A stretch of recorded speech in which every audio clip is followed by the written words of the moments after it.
Amy Broghamer, and you're going to learn so much from her today. I can't wait for you to hear the stuff she has to show you. Hi. Test. Can you hear me? Awesome. Nice to meet you. Thanks for having me. I really appreciate it. Very excited to be here. Back in Atlanta, where I got my very first real estate license. And what did I do with it? I sold my house and moved back to Cincinnati. Just like that. Seriously, it's really great to be here with you guys today to teach you some tools that you may be interested in using to help you sell your listings. As Maura said, I'm a realtor from Cincinnati, Ohio, in northern Kentucky. I've been selling homes for 11 years in June. We sell over 400 homes in our career and about 50 to 60 a year on my team. And this year, by the end of the year, I should achieve 100 million in career sales. So getting really close. Again, I have a small team made up of myself, which I'm the listing specialist. And then I've got a buyer's agent and a director of operations. So here you can see that the copy of all the slides are on my site, amybsells.com/CE. So don't feel like you have to write everything down. There's going to be access to all of those as well online. On the wall in my office across from my desk, I have 2 mantras hanging up so that I can't miss them every day. We're going to talk about those 2 mantras today, and I'm going to share those with you throughout the presentation. The first one you received in a handout. Implement now, perfect later. This was an interesting concept for me as a perfectionist, and I'm sure I'm not the only one in the room who has these issues. Like me, I'm sure that you guys have all gone to speaking engagements or educational opportunities and taken tons of notes and learned lots of information. And then you go home and somebody wants to write an offer on a house, or you get a listing opportunity, and those notes get put on the back burner, and you move on, and you totally forget about all the great things that you were going to make happen in your business. I don't want that to happen to you today, and that's what I used to do. So what I'm asking you to do in return for this lovely free event that your board is putting on is to take that piece of paper that says implement now, perfect later. Turn that piece of paper around, and I'm going to tell you my system for implementing ideas in my business that I put together from the beginning. This piece of paper is your aha list. On the back, as you go through the class, when you hear something that you absolutely want to implement in your business, put a note on there. At the end, what we're going to do is you're going to prioritize the notes to what you think is most important to your business. The next step that I generally do is I'll highlight the 2 that I want to implement, and then I'll put a date by them. And then that hangs on my wall when I return to my office so that I remember to implement opportunities that I've learned in educational events like this. You're spending a lot of time here, and your board spent money to bring me here, so let's utilize that free opportunity and actually implement some of this stuff so that you can make your business better. Does that work for you guys? Yep. Wonderful.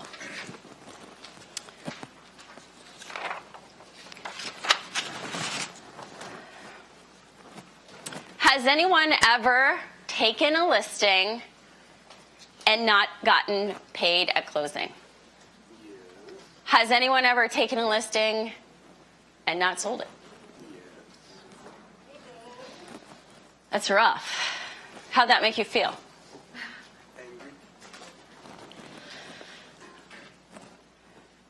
Think back for a minute, and I want to hear your comments here. In 2 to 3 words, when your listing didn't sell for whatever reason, what was the reason for that? In 2 to 3 words, just tell me why the listing didn't sell. Pricing. Condition, location, price. Yes? Unrealistic sellers. What else? Anyone ever have a problem getting showings to happen or declining showing opportunities? Yep. All those are really good lessons, and they're hard lessons, and that's what we're here today to try to prevent those from happening to your listings so that you can sell more or all of your listings. What do you guys want to learn about in today's class?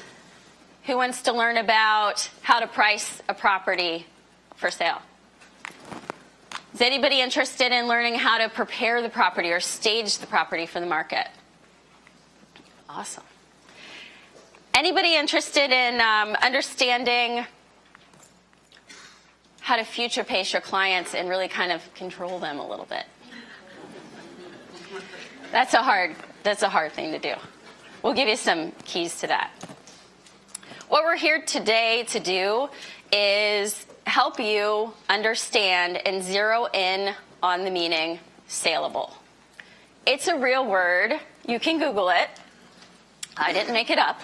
But we're going to talk about what it takes to make a listing saleable in today's market.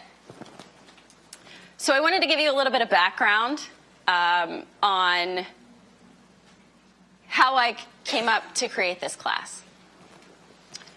The first thing is selling failures.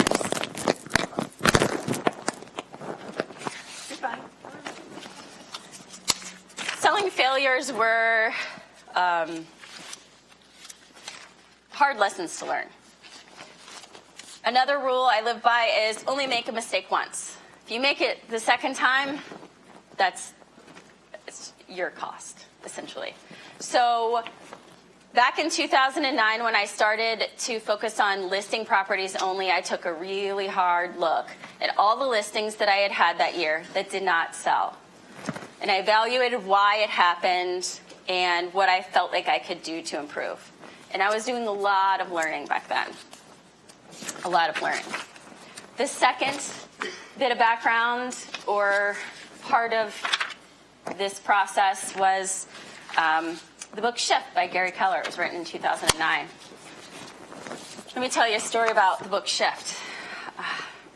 In 2009, it was July, and I had just finished closing my 30th transaction that year all by myself. I didn't have any help. And I literally hit a wall. Stress. You know how it is. So my husband said we were going away for the weekend to Cape Cod with our friends, and so I agreed and packed my bags, took a book, and got on a plane. After a couple days in Cape Cod, I decided to pull out the book and start reading. And I started reading, and I got to chapter 7. And I was reading chapter 7, and I could not believe it. It was literally everything that I had painstakingly gone through the previous few years. And it was tips on how to prevent failures in taking listings and not selling. It was tips on how to prepare your clients to understand the market. And it validated everything that I had just created for myself. And it's basically a roadmap for how to make sure that you're succeeding in your listings. So I can't recommend that book enough, and if you haven't read it, maybe that's something that goes on your first line item on the back of that sheet. I read that, chapter 7, probably monthly. This is the book, if you haven't seen a copy. The second thing I'll reiterate is what someone had said before, CRS courses. Within the first year of my real estate career, I got all the education necessary to get my CRS designation and received my CRS designation, and I have this fancy Buckeye CRS pin on. CRS courses were absolutely, fundamental to my business, and that's where I learned how to implement great ideas that I had learned in courses. Specifically, the course on listings is generally given by Jackie Leavenworth. I highly recommend it. If you're near any of those classes, go. I've actually taken that course 3 times in different time periods of my career and always learned and implemented something from that course to make my business better. Every single time. And then ultimately, the trip to Cape Cod that summer in 2009, it led me to hire a buyer's agent that took all the buyer business off of my plate. That's what enabled me to be able to really fine-tune and zero in on how to sell the listings, how to be a pricing expert, how to negotiate well and prepare that listing. So that's all I do today, is just focus on listings. And I personally know that I would not be as good as I am listing and selling property without that focus and that, fine-tuned specialization.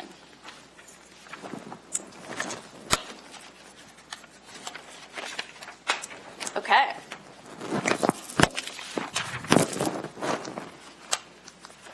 So let's talk about the 5 topics that we're going to start with today, or we're going to cover today throughout our course. We're going to pre-qualify the seller and the listing. We're going to talk about a pre-listing package, pricing tools, preparing and presenting the home, and future pacing our clients on pricing and showing recommendations. So let's get started. The listing, first of all, the pre-qualifying of the seller. Somebody said that they didn't have serious seller, and that's why the listing didn't sell. How do we determine the level of seriousness of the seller? I think I have some tools that you can use today.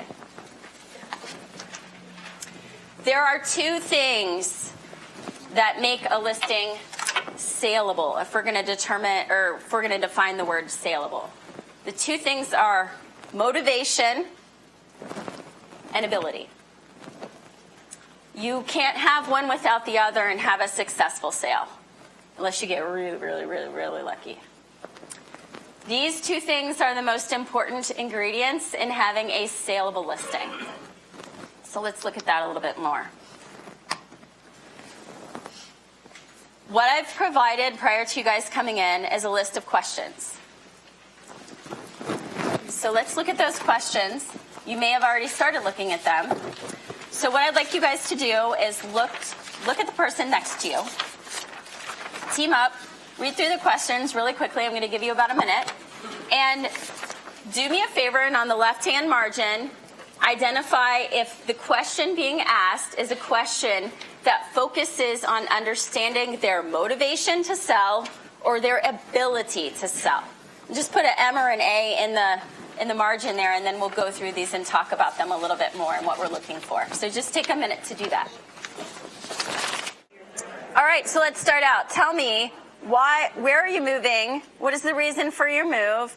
And do you need help connecting with a great realtor there? Is this a motivation or ability question? Raise your hand if you think it's motivation. Absolutely. The reason for your move is really important. Put a star there. We want to know why they're moving, because this is their why. And we want to write their words down word for word, because you're going to use them on them again. Remind them what they said. Always look for an opportunity to make a referral, especially if they're moving to Cincinnati. The next question, how soon do you have to be there? If I sell your house in the next 30 days, would that pose a problem for you? Is that motivation or ability? Raise your hand. Motivation? We need to know the timeline. And please, if they don't want to move in the next 30 days, we need to know that that's a problem if it is, right? On a scale of 1 to 10, 10 being absolutely motivated to do what it takes to get your home in the best condition to sell, which might include painting or repairs, where would you say you and your spouse are on a scale of 1 to 10? Is that motivation? Yes.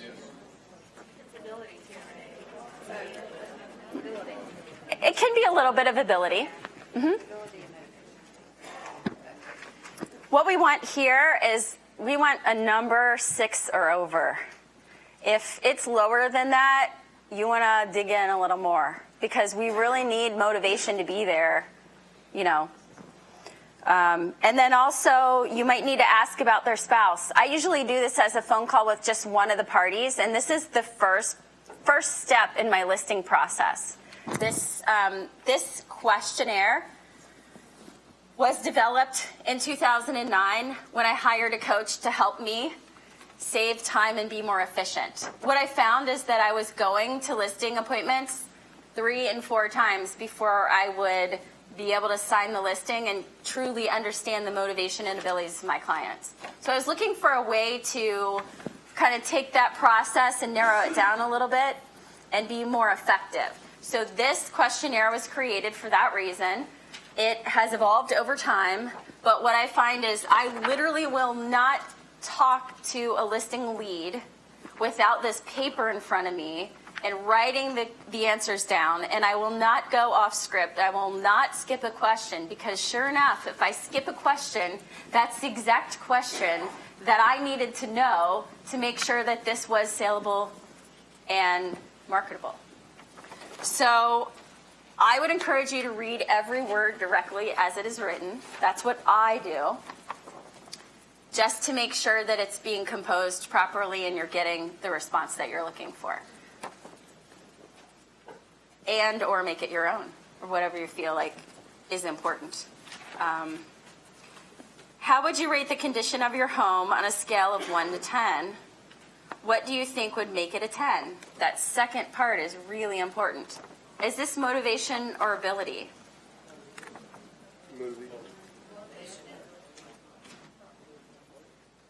I think it's both. I always find this question funny because after I visit the house for the first time, I always find myself trying to find my questionnaire and looking and seeing how did they answer that question, because they were not right. Most of the time they think they're a 10 and I'm like, oh my gosh. So that's also another reason why in 2009 when I tried to create a system to fine-tune my process, my coach really wanted me to do a one-step listing presentation, and I just couldn't do it. Because I find that if I can't see the house and verify that it doesn't smell, it's not, I have to be there in order to really feel and see the condition of the house, because they'll tell me that they're a 10 every day. And you and I both know that maybe 1 in 20, 25 listings is a 10 when you see it the first time. So it's really important to understand where they think they're at, and then asking the follow-up question, what would it take to make it a 10? These are their words telling you what they think is wrong with their house. It's not you telling them, right? So they're telling you, well, the carpet might need to be replaced, and I think that it might need some, landscaping work, something like that. Write down exactly what they say, because you can then remind them that they said that, and it wasn't you that said it later. Okay, so let's move into the financials.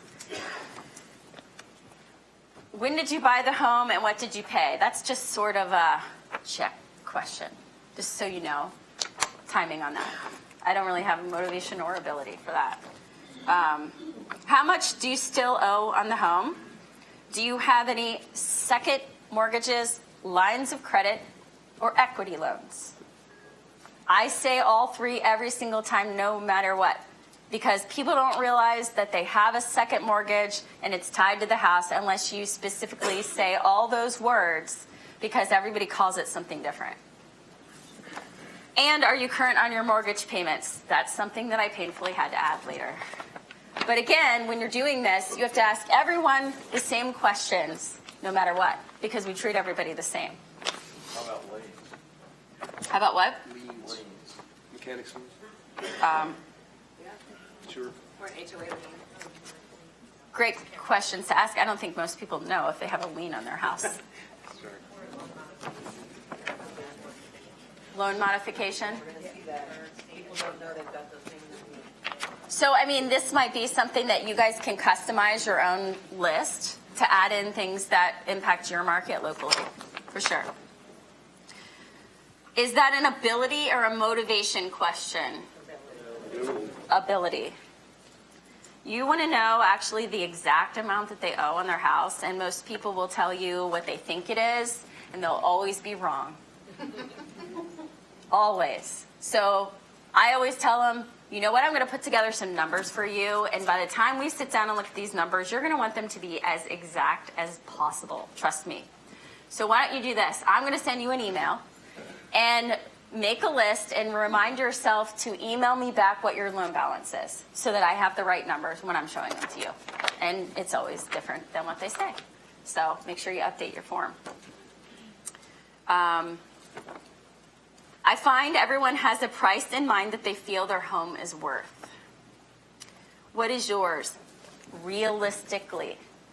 That's an important word to add in. Is this a motivation or ability question? Motivation.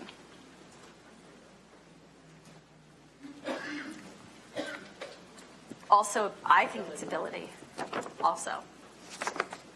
Because we need to know what their expectations are in order to determine if they are realistic, which then leads us to a saleable listing. How did you come to that figure? So they'll always, either they'll tell you, I think it's 250 because of my neighbor's house, blah, blah, blah. Write down neighbor's house, whatever you can. Or what is important to you, what is important about that number? They may say, well, that's what I need to pay off my mortgage, or I don't have any money to bring to, whatever they're saying, write it down, because you're going to forget by the time you get there. And this is just your reference sheet. So this helps you prepare when you meet the people. So if they say, because my neighbor's house sold for $250, that's why I want $250. You better look up the neighbor's house and see if it had an unfinished basement or a finished basement, if it had a different amount of garages, what the differences are, because you're going to need to address that with them because they think that that's the foundation for what their price is. So you need to bring that to them. And anything else they say. Sometimes they'll admit they just have no idea what they're doing. And that's great too. So you can show them.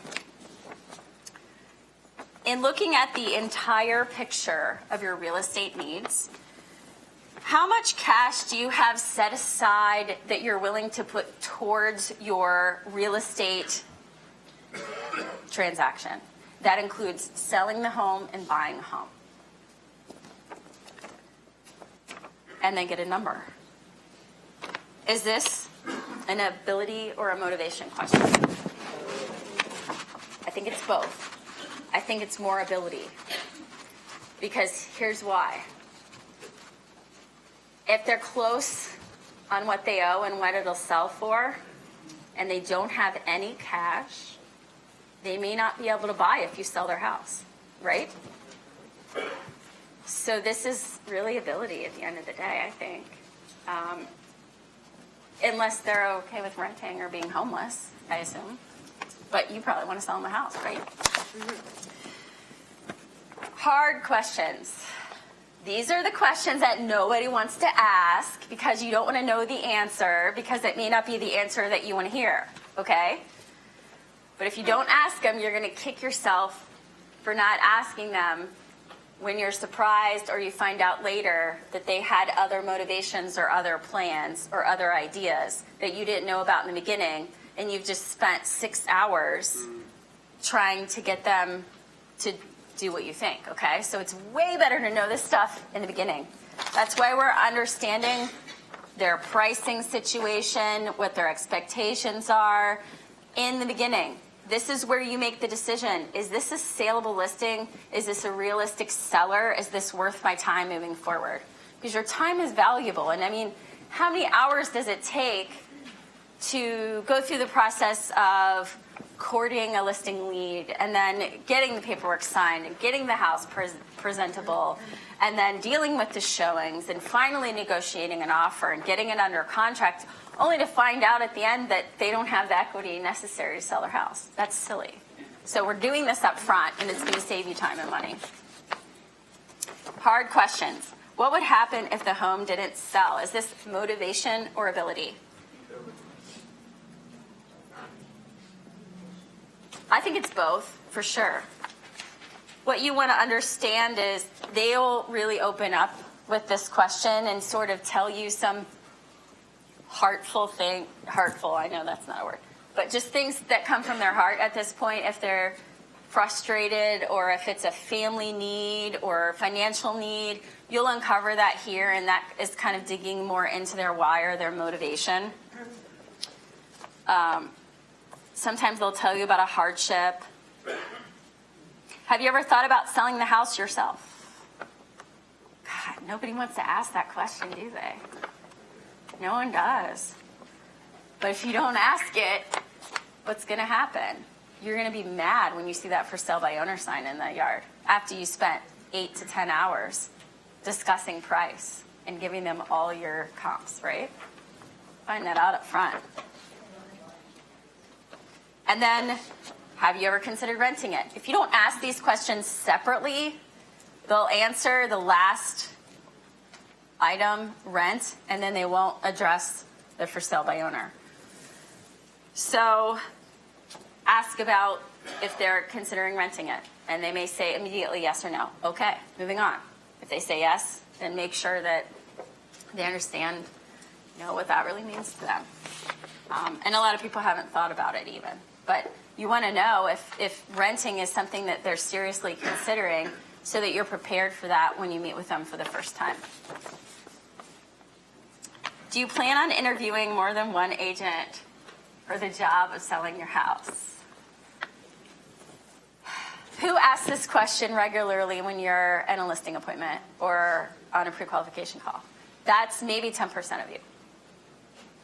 The other 90%, do you want to know the answer to this question? Do you ask the question? Why don't you ask the question in the beginning so you know? I think the statistics are something like 89% of people only interview one agent. So you've got an 89% chance of them saying, I'm just going to call you. And if this doesn't make sense, maybe I'll call somebody else. I'd rather know that in the beginning, personally, so that I know what I'm dealing with. And Lord, if they say that they're interviewing 5 agents, I'm gonna just say, I don't think that we're the right fit, and move on, because I'm not going to spend 4 or 5 hours of my time at a dog and pony show for 4 or 5 agents. I'm not. You guys can do whatever you want. But if you don't know that you're competing, you don't know how to compete or how aggressively you need to compete. So it's a really important question. It's also really awesome to know that you're the only one. Then you can kind of assumptive close a lot of things, right? What are the critical things that are important to you in the realtor that you hire to sell your home? This isn't really a motivation or ability question. But what you're going to want to do here is write down exactly what they say, especially if you're in competition. You want to know, what are you basing your decision on hiring an agent on?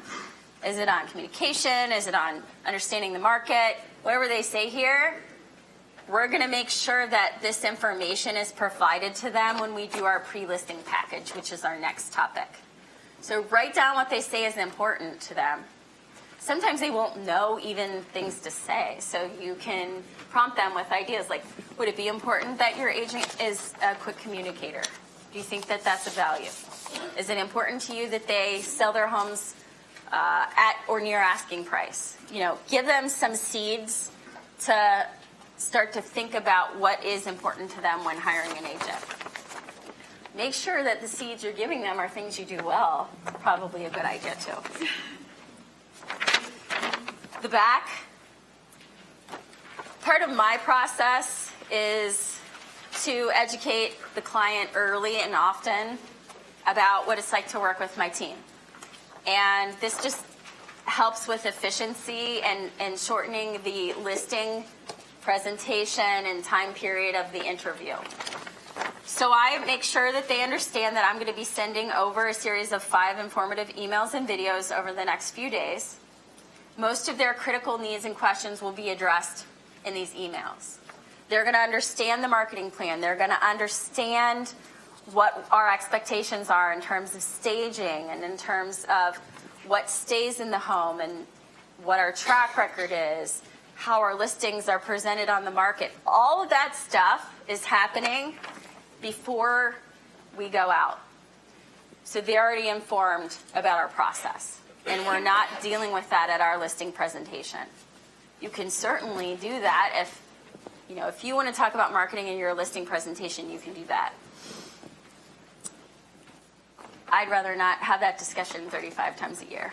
and just kind of send something out in advance that they can review and you can get right to business. Because I personally think that the most important part of meeting with a seller is talking about price and strategy. And I really think that in a lot of cases that'll set you apart as an agent. If they're interviewing more than one person, that agent's going to come in and talk about me, this is what I do, this is my marketing, this is my Realtor.com page, or whatever. And what they really want to know is what's the price it's going to take my house to sell, and how are we going to get that price? And that's where your value is doing that consultative listing presentation with them, I think. So I make sure that I ask them, will you have time to review these emails? And I wait for them to answer, and then I'll put a check, because they're really important for them to know. And this will reduce our time in a meeting by 2 hours, as long as they can do this in advance. Yes? And do you send this out before you go the first time? I do. After I get off the phone with them on this phone call, which is like 15 to 20 minutes, I'll initiate the first email. And then generally I'll do a 5 to 10 minute tour of the property just to familiarize myself with the house, and then schedule the pricing and strategy meeting with both the husband and wife. So in that time period between the call and the actual pricing and strategy meeting, they're getting those 5 emails. And in my business, 5 days is plenty of time in between for them to get that information. Yes? What email would you send me? I'll show you. Okay. So I make sure they know that it's their responsibility to read the emails and watch videos. They ask me a question about something that was covered in the emails and the videos in the meeting. I'll just let them know that that's something that was covered in the emails, and I'm happy to answer their question, but I really think they should go back and make sure that they familiarize themselves with that, because I want you to hire me with the understanding of knowing everything that is expected and how we work. Does that make sense? So at the bottom of my first email that I send, there's a PS. The purpose of the PS is to make sure that they do what the PS says, which is send me any improvements or upgrades that you've made to the home since you've purchased it. In my business, people only living in their house 5 to 7 years, something like that. They've lived in the house 30 years. It's on like the last 10 years or something like that. I know immediately if they don't respond to that in a couple days that they're not reading the emails, and that makes me check back in with them. And I tell them the reason why I want to know these is because it helps me price, and also it's a great list that we can use when we're marketing your home when it's on the market. So they understand what the list is for and that they need to send it. And it's a checking way for me to see if they're watching the videos or emails. Do you have any questions I can address for you at this time? This is the opening for a discussion about fees. Most of the time they do not ask anything. They say, no, I think you've covered most of the stuff. Let's just get started and see what happens next. But if somebody is concerned about a fee, they will ask it here. And wouldn't you rather be asked this here than go through a bunch more time if you're not willing to adjust your fees, right? You can come up with a question that specifically asks about fees or tells them about fees if you prefer as well. It's important for all decision makers to be present when we do our pricing and strategy meeting, due to the amount of detailed information and discussion we'll be having. Can you both be present? Just sets the stage. We're not actually scheduling that right now, but we're making sure that they understand that the expectation is that both parties will be there. I will not do a meeting if both parties aren't there. It's not fair for a person that's never sold a house before to relay the information that you're going to be giving in this listing presentation to their partner. It's just not fair to do that. And you'll end up having to do it twice, for sure. Or there'll be misunderstandings. So make sure both parties are there or rescheduled until you can get that to happen. And if that can't happen, then somebody's not motivated enough. So that, I would say that's a motivation question, right? Assuming all goes great with our pricing and strategy meeting, are you prepared to do all of the paperwork necessary to put the home on the market? Is this a great question to know? And if they say no, then ask, well, then when do you expect to make a decision? Good information to have so you can do your follow-up and just prepare them for what happens next. Any questions on this? You said do all the paperwork as opposed to sign all the paperwork. Is that strategic? No, Okay. just the word I type. Okay. Thank you for asking, because some of my words are strategic. Because it kind of implies they might have to fill out the forms, and we're doing all that work when you say do. Okay.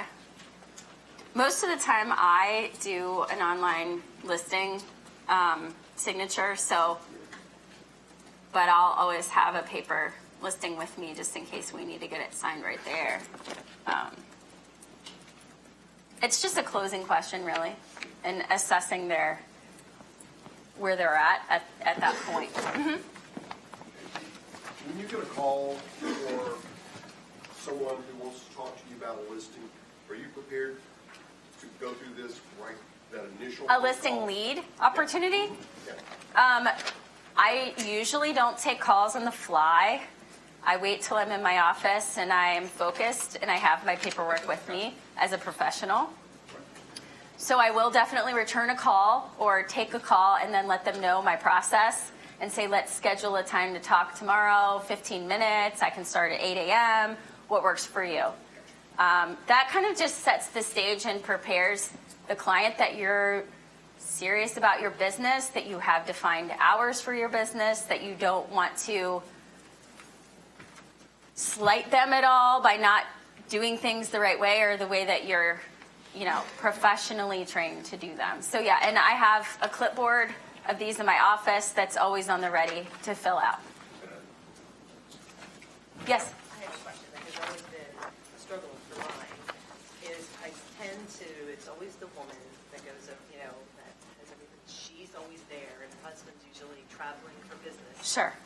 To sit down together is always a struggle to get him. And then I'm working with her, and then in the middle of the transaction, then he kind of takes over. comes through. Right. But, would you hold up? So her question, if you didn't hear, is she says she always has a challenge because she's usually talking to the wife and getting things figured out with the wife, and the husband's traveling for work or never has, the flexibility to meet. And then mid-transaction, she's frustrated because they're trying to get something done, and then all of a sudden the husband shows up and decides to be the source or in control. That's from the beginning.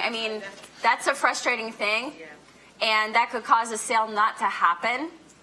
I stress on mine. And it's an unnecessary stress. And so what I just tell my clients is, it's really important for you to both be there. I want you to both understand what I'm saying. I want you to both hear it from me. I want you to both understand the depth of my ability to help you. And to not have you both there is truly a disservice to you guys and making sure that you're making a good business decision. And so I'm going to require that you both be present for this meeting. I will do a phone call meeting, through a phone call if it's seriously impossible. Or I'll do a Skype or something like that. That's the last case scenario. Because again, they have to be seriously motivated to sell their house and to work with me. And that meeting, you're establishing rapport and trust. And if you don't talk to the husband, they don't have that with you from the beginning. From the beginning. Yep. Was there another question? Okay. 89% of agents will only contact one agent for listing. Do you not feel like you're putting that thought in their head to consider it, to ask that question about, are you considering interviewing other agents? That's always the first objection that agents ask when that question comes up. usually it is not putting the thought in their head. They will say, I was referred to you, I'm only calling you, unless there's something that we don't agree on, I'm not going to call anybody else. You can put it in their head and they'll answer you right there. Sometimes they'll say, I don't know yet.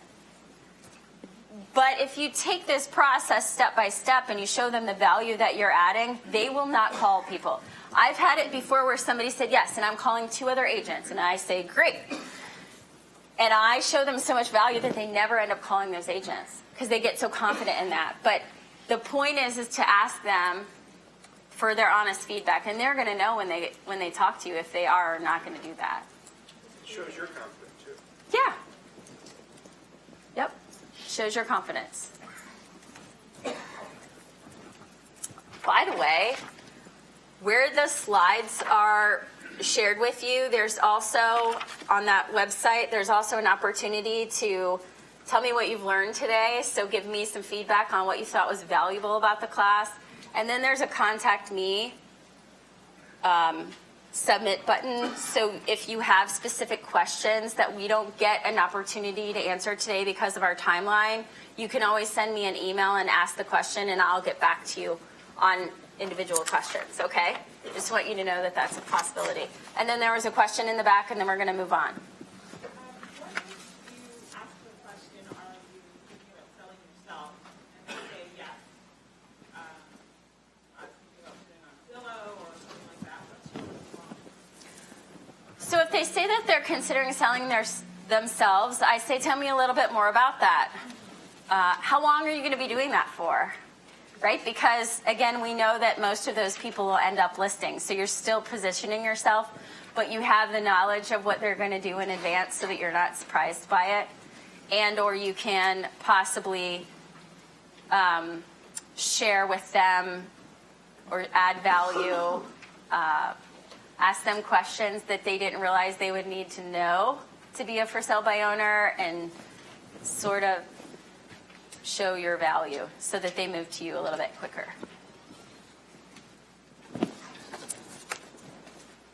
So motivation and ability.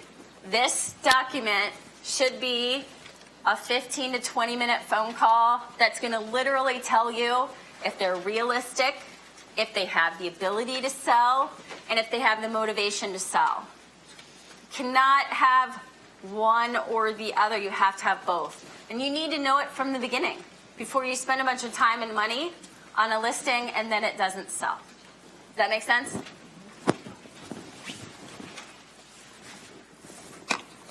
So I want to tell you a story about some clients of mine. This is Jesse and George, and this was taken at one of my client events last summer. And Jesse and George were one of my first guinea pigs on my pre-qualification phone call list. So Jesse and George were referred to me from a client that I had previously sold their house. They had had their house on the market and failed to sell it. So their friend said, you need to call Amy. She sold her house in a day. Have her out and see if she can't sell your house for you. They wanted to move into a bigger house to start a family. So I did my phone call, and I got all the questions answered. And I did some math. And I called my lender to verify a couple things. And then I went to meet with Jesse and George. And I sat down at their dining room table in their starter house that they bought together. And we talked a little bit about what the market would bring on their house. It didn't sell the first time, and so they wanted to make sure that if they were going to go through this again, that it would be successful. So I sat down with them, and we started discussing the market, and it was a challenging market at the time. And I shared with them a net sheet. Who uses net sheets in the beginning of the listing process? Awesome.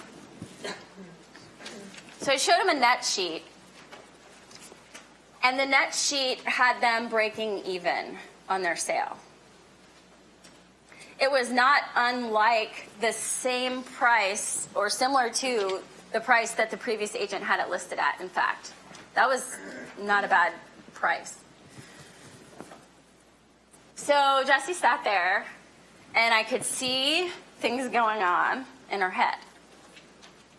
And then tears came down her face. And I said, please don't be upset. I want you to know that we can make this happen for you. It's just not going to happen this year. And then more tears. Then I got upset. And she said, I'm just so upset right now because I don't understand why you're telling me this. And that agent that I just had didn't say a word about what it was going to look like once we closed. Didn't give me a net sheet. Why am I just hearing about this now? You know, Amy, we could have been homeless. We don't have any money to buy our next house. Exactly. That's why we do this from the beginning. If we're doing the right thing for our clients, we're looking at the whole picture. That means a sale and a purchase. That's why when you ask that question on your pre-qualification, how much money do you have to put towards your entire real estate transaction? It's everything. Some of that money is sometimes used for painting. Some of that money is used for repairs. Some of that money is used to come to the closing with cash when you're selling. Some of that money is used to put a down payment down. So before I go to that pricing and strategy meeting, I need to know what kind of money we're looking at. I also get them with my lender so that they know what kind of loan programs are available. And I'm not a math whiz by any means, but I will sit there and define where all the money's going so that they know what they need to have, what they're expected to be spending, and they know at the end of the day that this can or cannot happen in the beginning. I can't tell you how many people just don't realize all the costs associated with a sale or aren't accounting for different things, and they think they have enough money, but they don't even really know what that means at the end of the day. So George and Jessie, they had extreme motivation, but they did not have ability at the time. So this is just one example of you have to have both. So what I did was I connected Jessie and George to a guy that does budgeting and financial planning. And I said, if you want to do this and you want this to happen in the near future, you need to figure out how to save $15,000. That's how much they needed. That was enough to get them the down payment on the type of house that they wanted to buy and cover the other costs. So 2 years later, Jessie calls and she says, Amy, I'm ready. I'm ready to sell my house. I have $13,000 in the bank. Thank you so much for connecting me with Jason. We've saved the money. We had a plan. We got it done. Great. So I went through the process of looking at her house in the current market 2 years later. We listed her house. We got it under contract in 1 day. It looked great. We actually got her more money than our expectation and more money than what she would have gotten 2 years prior. And she was able to buy the house that she wanted. She had the down payment. And not only that, she ended up with having $20,000. So she put $15,000 towards her down payment, and she had an extra $5,000 to put in improvements to the house that she wanted to make for herself. So we didn't have a sale the day that we met with them, but we created a situation and we gave them, the tools that they needed in order to be able to succeed at some point. So I encourage you to really look at this as a whole big picture and not just a sale or a listing at one point in time. During the 2 years that we were waiting for them to save money, I received at least 6 or 7 referrals from them. And that's awesome. Those are the best people to work with, right?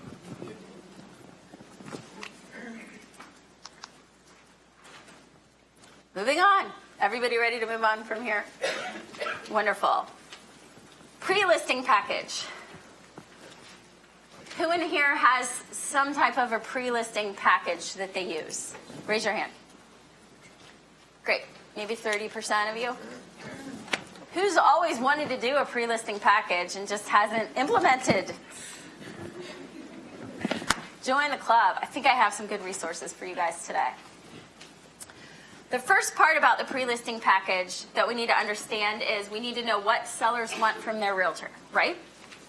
So what do you put in the package that will satisfy the questions that they have of what kind of services you're delivering? And how do you share that information with them? So every year, the National Association of Realtors does a survey of buyers and sellers that bought or sold in that year. Has anybody ever seen this report? Like maybe 15 of you have seen this report. This is like your business plan. This is gold here. This tells you what sources buyers use to find the house they're buying and what sellers made decisions on hiring their agent based on. So this is just the cover because the report, I didn't want to haul through the airport. This is the 2015 profile of home buyers and sellers, and they do this every year. It's available, I think, on the NAR site, Realtor.org site. And is it free, or do you pay a little bit for it? There's a free version, and then you pay for the full version. But if you respond to some of their surveys and things throughout the year, sometimes it's one of the MVP perks that they'll give you for free if you... Okay. Yeah. But there is a free version that's a very, very shorter version of the big one. Okay, so there's just a free streamlined version, and then there's a version, I think it's worth whatever it costs. Maybe it's $10, $15. It's But your worth... broker might have it. Yeah, somebody may have it, or, yeah. So this report tells you literally what people want. And so you should probably make sure that these things are in your pre-listing package or in your presentation to them, okay? They want help marketing the home to potential buyers, selling the home within a time frame, finding a buyer for the home, pricing the home competitively, preparing the home for sale, and negotiating the best terms.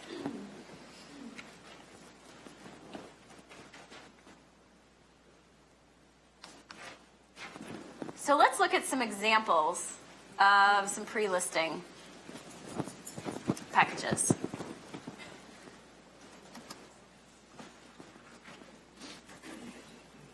This is a very nicely done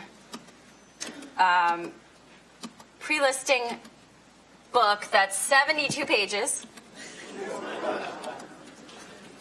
So some people will probably read this. Some people will not read this. Maybe they'll skim through. The point with the pre-listing package to start with, the point is that you have one and your competitor doesn't. So it doesn't matter what it looks like, right? You have one, they don't, yours is always better. Okay?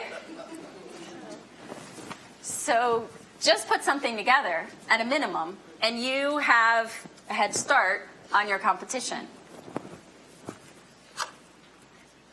Her book suggests that how they succeed in real estate, how they succeed in selling your listing, their mission statement, establishing goals, an easy listing agreement, how their listing agreement works, 14 questions to ask your next realtor. Answer some frequently asked questions. Their process to selling property, the marketing plan. Now, who's looking at this thinking, she's just giving away all her information and any of her competitors can see this and then copy what she's doing? Anybody thinking that in their head? Raise your hand. I'm going to copy it myself. You should.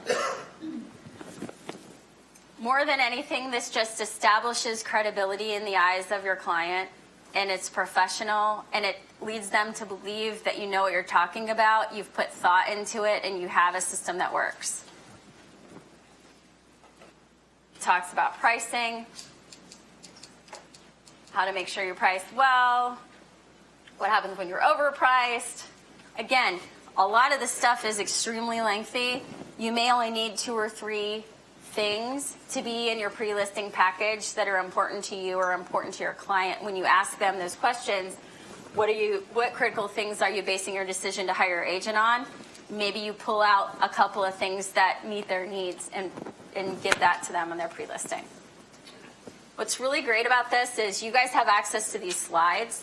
So you're going to have access to this. And then watch this. You see this? Can you read this? Home buyer's guide, seller's guide, 6 ways to make money using an Airbnb, home buyer handbook and secrets, home buyer handbook, home seller's handbook. How many different handbooks are on here for you to look at and get ideas? Every single one of them, you just click on it and read what somebody else, has put together. You're going to want to put your own stuff together, but you get a good feel for, what they're offering, what people are saying, testimonials, some basics of real estate, closing costs associated with your home. I mean, there's a wealth of information here. All you need to do is get 2, 3, 4 pages of checklists or ideas and share them. It's so easy. Yes? Is this one of your 5 emails? Is this one of the 5? So my example is next. So this is one way to do it. So some people will publish a book, print the book, have the book. Sometimes they'll deliver it to the house. Sometimes they'll mail it to the people. There's a million ways to do a pre-listing package, right? So this is just a physical book, but you can also send this on email if that's easier, and then they can flip through it just like this. Did you have a question? I was asking if this was the number one thing that you send. Your pre-listing package, is that the first one that you send? That's the email. When I say I'm going to send you a series of 5 emails, it used to just be one email, and it was like this long. So I cut it up into 5 so that it was easier to digest. But my pre-listing package is a series of 5 emails. Hers is a printed book that she delivers. Yes? Now, do your slides on your website link to all those books that you just showed us to get to that from your... All you do is just what I did. So I just clicked on the slide. It took me to the page. You can do that too. Yep. And then you just scroll down and you see what's down there. Lee's book is actually available on her website to purchase and modify to make your own. Her website is noflufftraining.com. And there's some tools that you can. There's like an image that says store or purchase materials. You can go there and buy it and then modify it for your own needs. Yes. Is she the one, I think her YouTube's, I think, that's Yeah. around. She's from Charlotte. Videos, Yeah. Yep. So this is her stuff.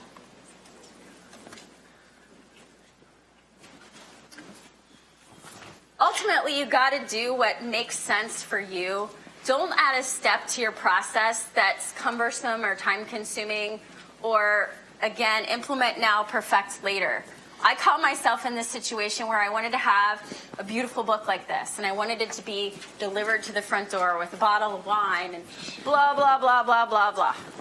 And then you know what happened? Nothing. I never did it. I never got it done. I never sent it.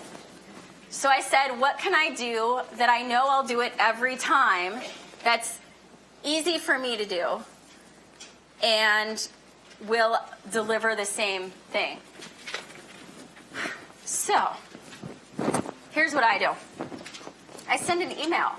That way I don't have to print something. I don't have to deliver something. They don't have to have one piece of something that only the wife or the husband can see. This gets them both at the same time on their schedule when they're ready to look at things. So here's my example. This is the first email that I send in a series of 5, and it's generally one day after another, or maybe there's a few extra days in there. So I use a product called Bomb Bomb, and if I didn't have Bomb Bomb, I don't know what I would do.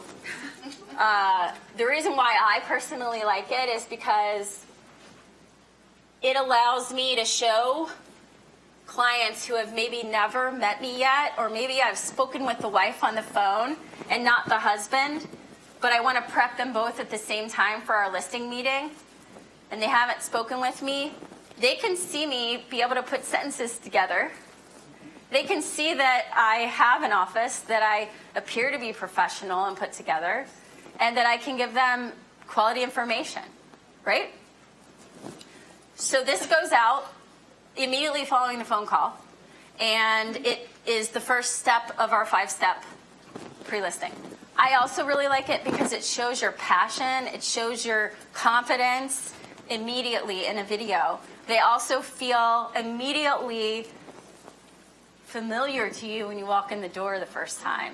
It's like seeing a friend instead of, being all uptight about never meeting someone before. And I also like to use video because I don't really like to type and fix my spelling errors and all that. So you can just say it and send it. So, bless you.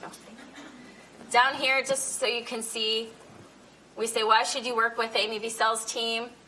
There's a link to my testimonials, a little bit more information on our expectations of them watching these videos. And then there's your PS at the bottom that we talked about. Everybody always wants to see an example of a video. Do you guys want to see it? Okay. Hi, my name is Amy Broghamer of the Amy B. Sales team. I'm our lead listing specialist. And the purpose of this video today is to introduce you to our process for selling homes successfully time and time again. This is the first of a 5-part series where you will be given information of how our system and process works. We believe very strongly in managing expectations and understanding your expectations. So we want to make sure that you understand what it looks like to work with our team. Also, we believe in being very honest and upfront. And so this is a lot of information for you. So we're going to break it into a 5-part series. That 5-part series is going to include an introduction from our team, an idea of what our track record of success looks like, how we include you in our pricing presentation and educate you in pricing, and also what a staging and pre-inspection expectation looks like for you. Thanks so much for your time invested in watching these 5 videos and reading this information. I really know that it will set us up for success in selling your home very soon. Great to meet you. Look forward to seeing you in person. Have a great day. That's it. Any questions? Yes? Okay. It's called Bomb Bomb, B-O-M-B, B-O-M-B. And if you'd like a free 2-week trial with potentially $250 of added value, you can go to www.bombbomb.com/AmyB. And they've agreed to give you guys a 2-week trial there. And I think you'll fall in love. It's super easy. Yes?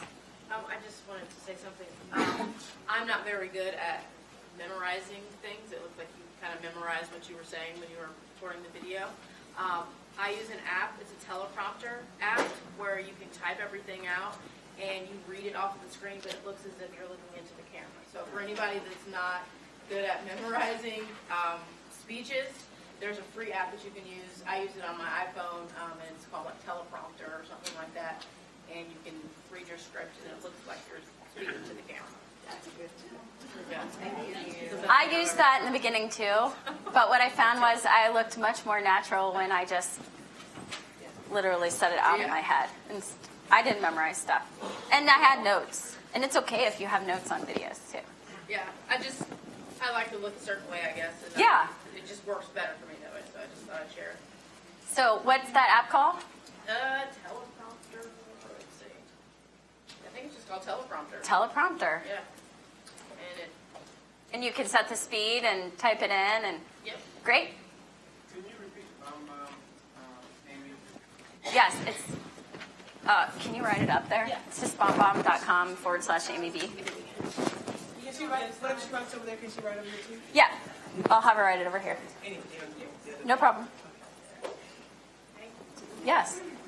So this is the first one, and it kind of sets us up for what we're going to talk about the rest of the day too, or the rest of our time together. Let me get back over here. Does your office always have clean and neat? I always have to clean it up before I do videos. I also have to take a shower and get dressed and look nice before I do. So that's my only barrier to doing videos, really. There's actually a advertisement that they have my picture on for BombBomb that shows up on Facebook, and that they used a video from a day that I wasn't actually ready. And I'm so grateful that they chose that video. Okay, this is a picture of when I went to Google Images and I typed in dog and pony shoe.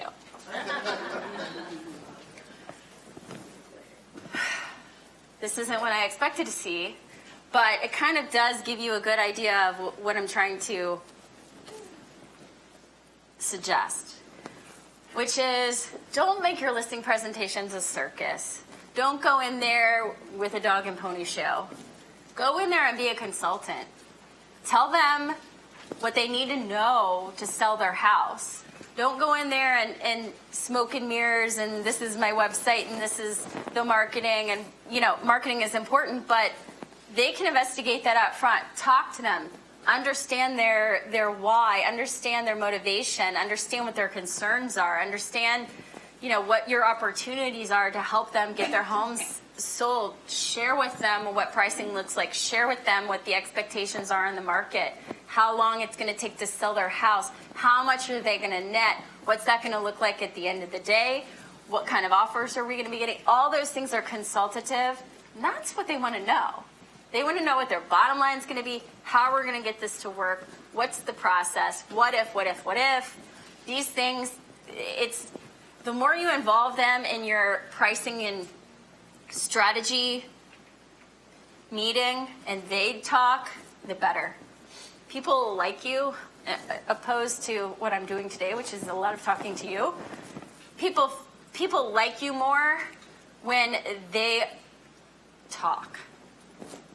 So really good questions help bring out the mutual trust and agreement to the strategy, getting them involved in the strategy. Don't be a dog and pony show. Okay, we're going to do some questions, and then we're going to take a break, and then come back and finish the other three.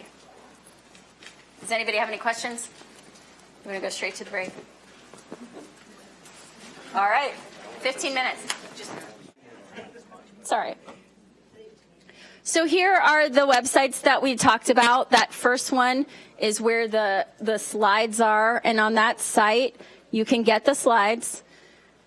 You can get, I would love, if you go to the site and you pull down the slides, I would love for you to share with me what you learned today that you thought was helpful, if you just have a few minutes.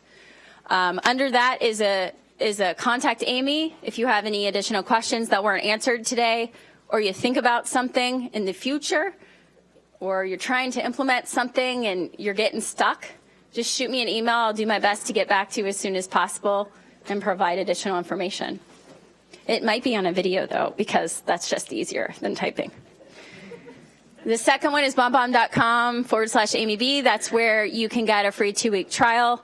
There's a whole lot of additional material that they'll give you because your bombbomb.com is actually used for all kinds of business things. So they have actually a package of some really great material for real estate specifically. They'll give you suggestions on what you can do videos about, just different uses for it. And there's 2 great links on that page, that BombBomb site, that are articles that I've read recently that really help reinforce the purpose and the value and the rapport building that results from using video. So you can read those as well. And then there's like a welcome video in there. And then the noflufftraining.com is where you can buy a copy of the nicely printed book that Lee has, and I think you can modify it for your own logo and your own name there. So I think those are the only 3 things that we gave out in the beginning, right? Okay. So let's move on to number 3, pricing tools. This is going to be the most meaty part of our presentation today. I think this is the most important part because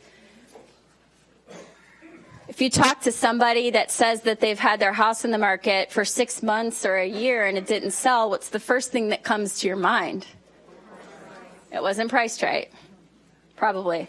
So this is fundamentally the most important part of selling a listing is pricing. I'm going to give you a lot of tools today. You may not want to use them all. They may not all work in your market.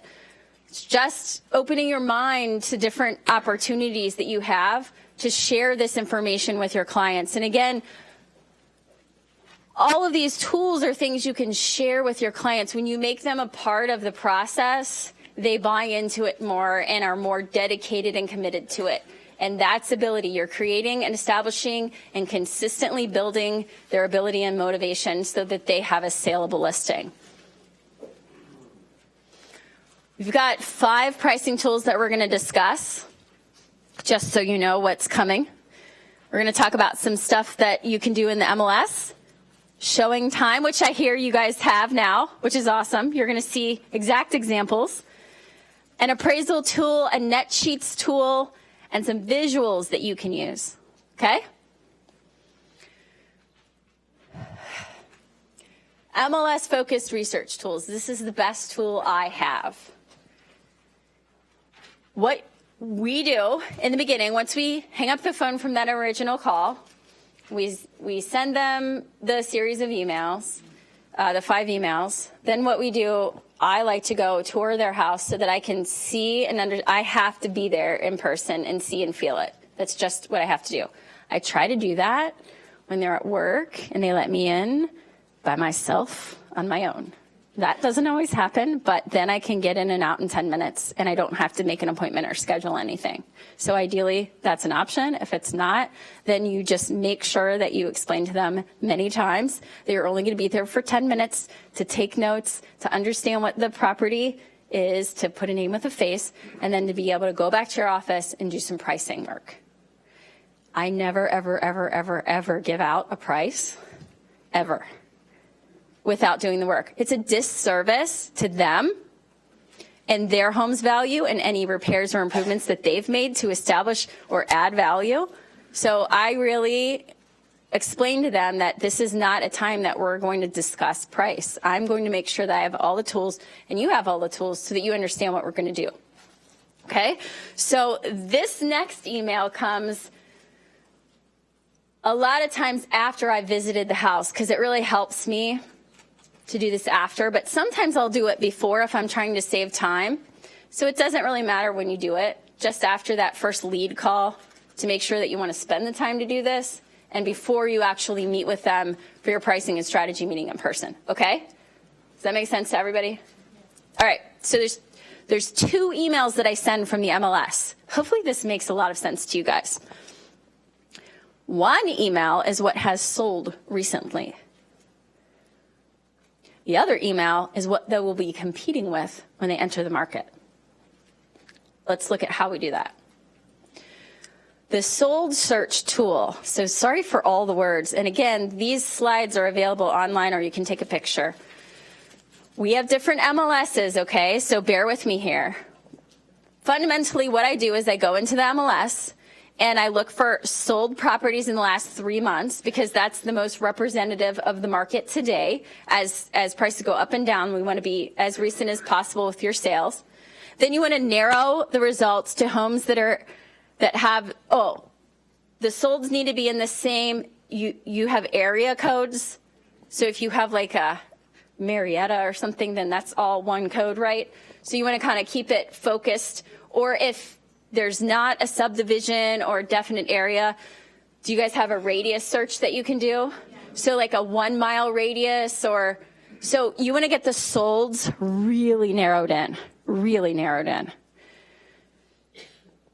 Then you want to make sure that you have properties with the same beds and baths as the subject, as similar as possible, so that there are as few adjustments that need to be made to these homes that have sold recently. Eliminate any outliers. In my market, most of the time, new construction doesn't compete with resale, so I pull the new construction out. If it's an area that doesn't have a lot of foreclosures, then a foreclosure popped up, you want to take that out. You're sharing these ultimately with your sellers, and you want to make sure that they're legit properties that are similar to theirs. You don't want them to tell you this isn't really representative. So you take those out. Then you email the list of homes that you feel are like theirs that have sold to the clients. Here's what you put with the email. Hey seller, I was just looking at some listings that sold near your house recently, and they appear to be about the same bed and bath. Could you look at these and tell me which of these recent sales is most similar to your house and why?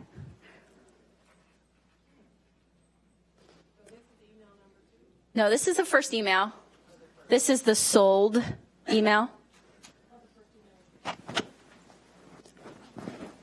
Okay, we're on to the listing or the pricing tools. So this, once we establish that it makes sense to list the house based on the numbers and the motivation and the ability, they're getting pre-listing stuff from me that's separate from this. These are me setting them up for the pricing and strategy. Does that make sense to everybody?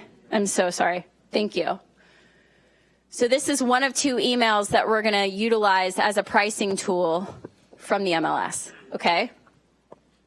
So this is the content in the beginning of the email, and then there's a link to the properties that we just pulled that were sold recently. This literally shows them what other homes have sold for. They get to see the prices, they get to see the condition, they get to see the improvements themselves, and they get to absorb this and see the pictures on their own time, not yours. Does that make sense? There was a question? Yeah, I was just asking if you were, so like in our FMLS system that we have, you can actually go in and pull those properties and narrow it down by the fields, and we can basically pull a list of comps for whether it's based on radius of whatever. And then we can do what they call like a quick CMA, and it actually does like a document. Are you sending like a quick CMA type of No. document that has all of that information? Or are you I do this manually. I never use the automated tools that the MLS provides on this part. So I literally take the list, I do the search, I see what's sold, then I look at them myself. There's like 15 listings that show up that meet the criteria. I look at them and I say, I check the ones that I think are valid, and then I send those to the client. Just like I would send new listing. You know what I mean?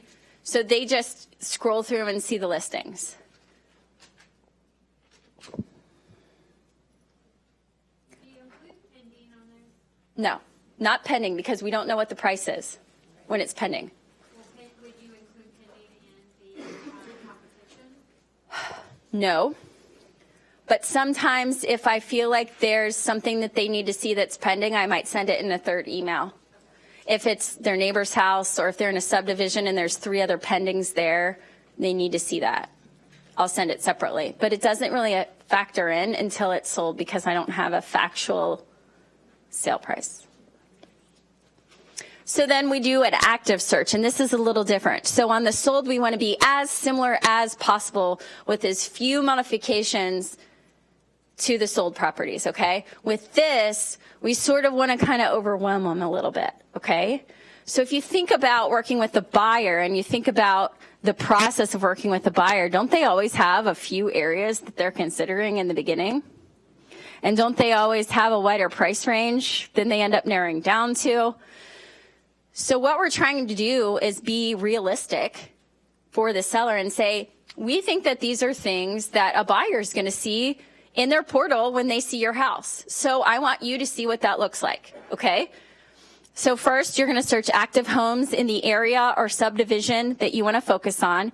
And I always kind of tell my clients, you know, when you were looking, you also looked at these other complementary areas. This is just your area. So there's more listings. We're just going to focus on these for now.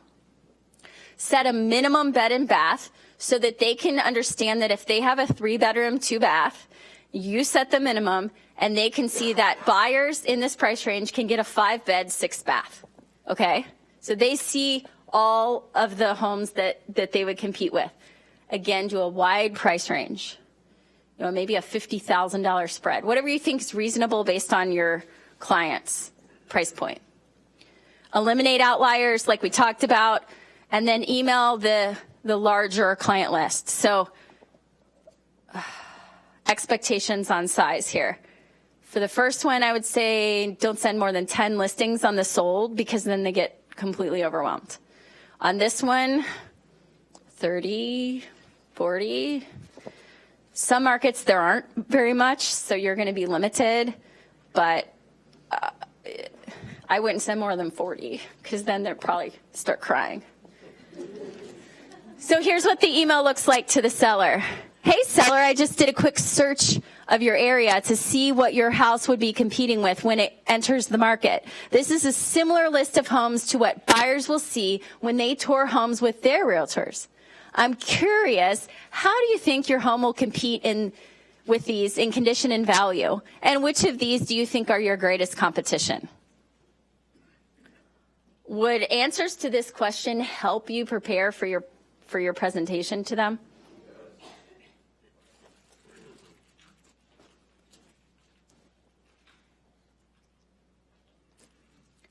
Possible reactions to these emails. What this is going to do is it's going to allow you to understand the mentality of your seller and their reality a little bit. It's going to let you know which homes they think are like theirs. It's good to know which homes they think are like theirs. Whether it's true or not, you know. It'll give you it'll give them a feel for what homes actually sold for, because we have that whole problem when we're looking at actives where that's the list price. That doesn't mean it's going to sell there. This is literally what homes sold for. That's why we just separate the solds and don't do pending at all on this. And then they get a feel for what their house looks like compared to the ones that have sold.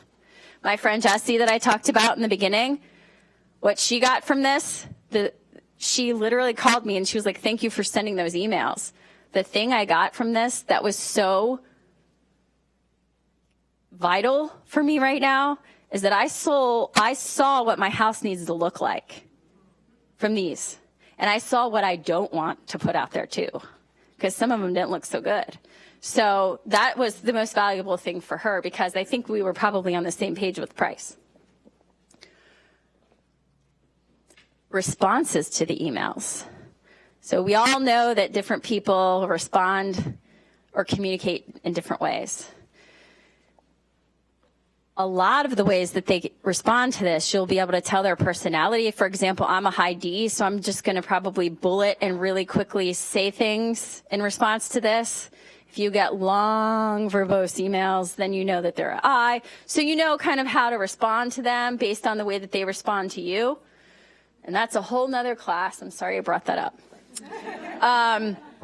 But ultimately what you want to do is, if they respond to you, which they don't always do, I would say 50% of the time they'll respond to these emails.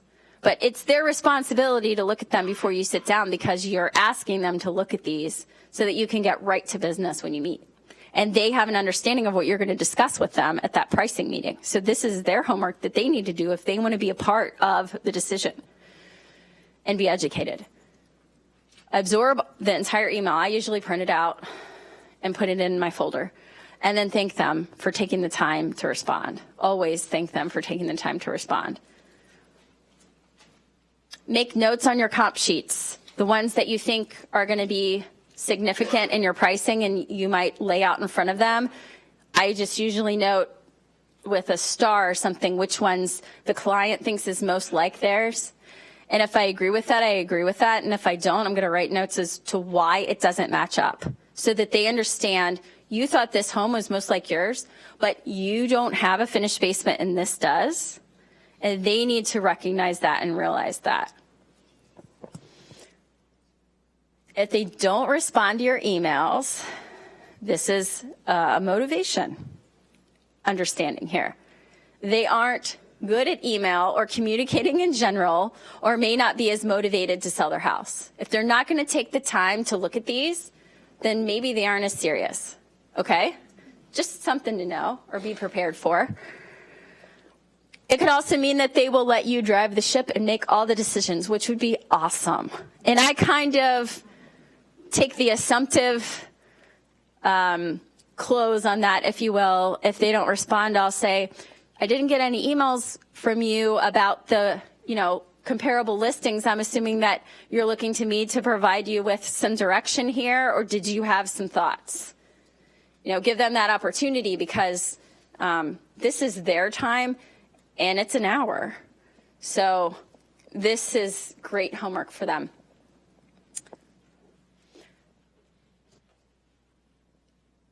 So what I love about this also is that if you haven't already figured it out, it helps them understand if their price is realistic or not. So sometimes I'll get an email back from these that says, oh, I guess I'm not going to get $260 for my house. So they know. I mean, you don't have to give the bad news. They figure it out themselves. They're a part of the process. They understand. They're seeing it.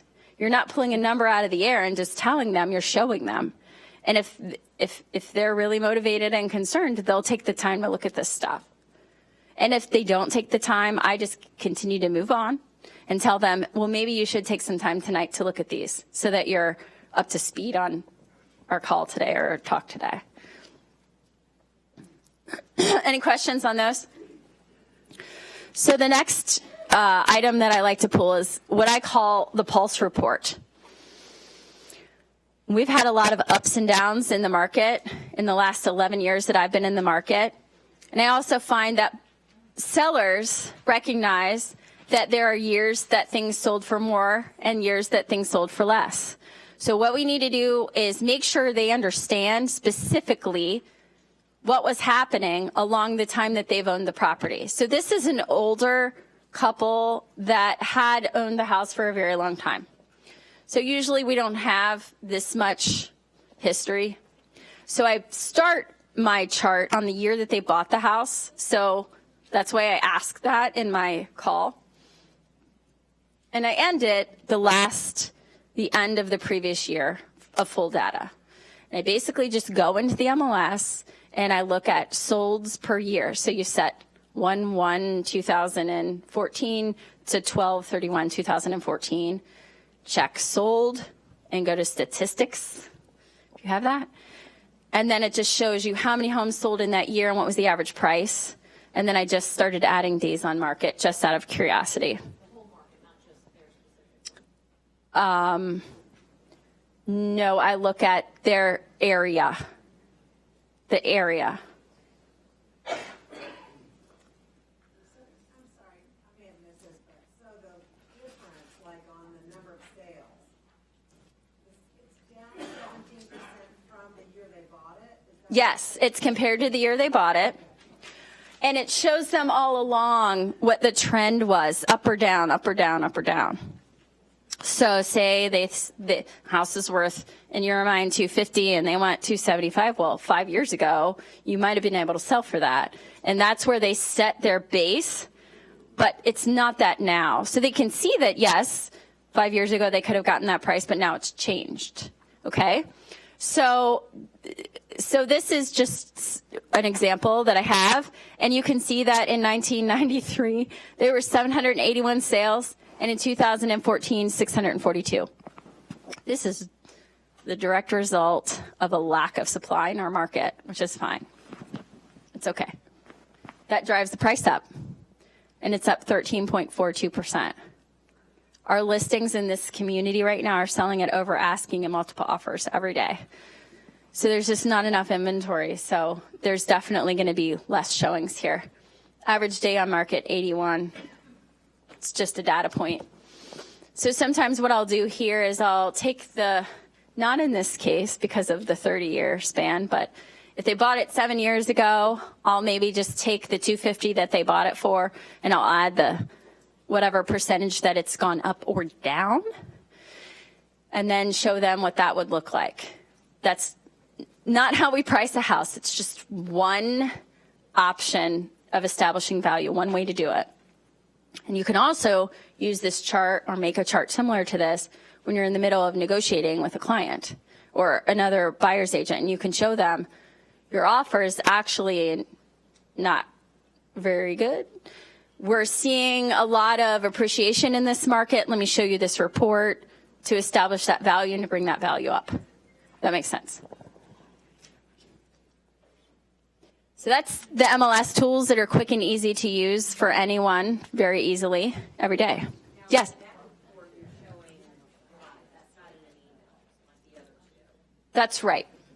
I print this and I present it in person. Mm-hmm. Yes.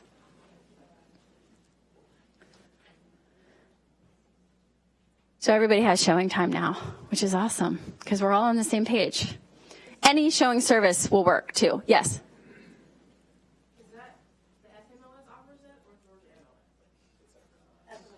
Georgia MLS? Okay. FMLS. If some other MLS, okay. If some other MLS uses something else, there's similar comparable tools that you can find. So this is a fisherman in a boat with a fishing pole. What do you think he wants to do? Maybe catch a fish, right? So wouldn't it be nice if this guy had like a GPS that would tell him where all the fish were? And do you think if he knew where the fish were, he would move his boat to where the fish were and put the hook in the water and catch a fish? Do you think he would experience success with catching a fish if he knew where the fish were? What if there was a way where we could show our sellers where the fish are? Has anybody ever used the reports from showingtime.com? And the app. Very good. That's how I present this in the pricing meeting. And I give them this exact story and analogy and explain that I have a tool where I can tell you where the hot spot is in your market right now. Would you be interested in knowing where the most buyers are or the most showings are happening? Of course. So this kind of guides us a little bit to fine tune our price point based on where the activity is.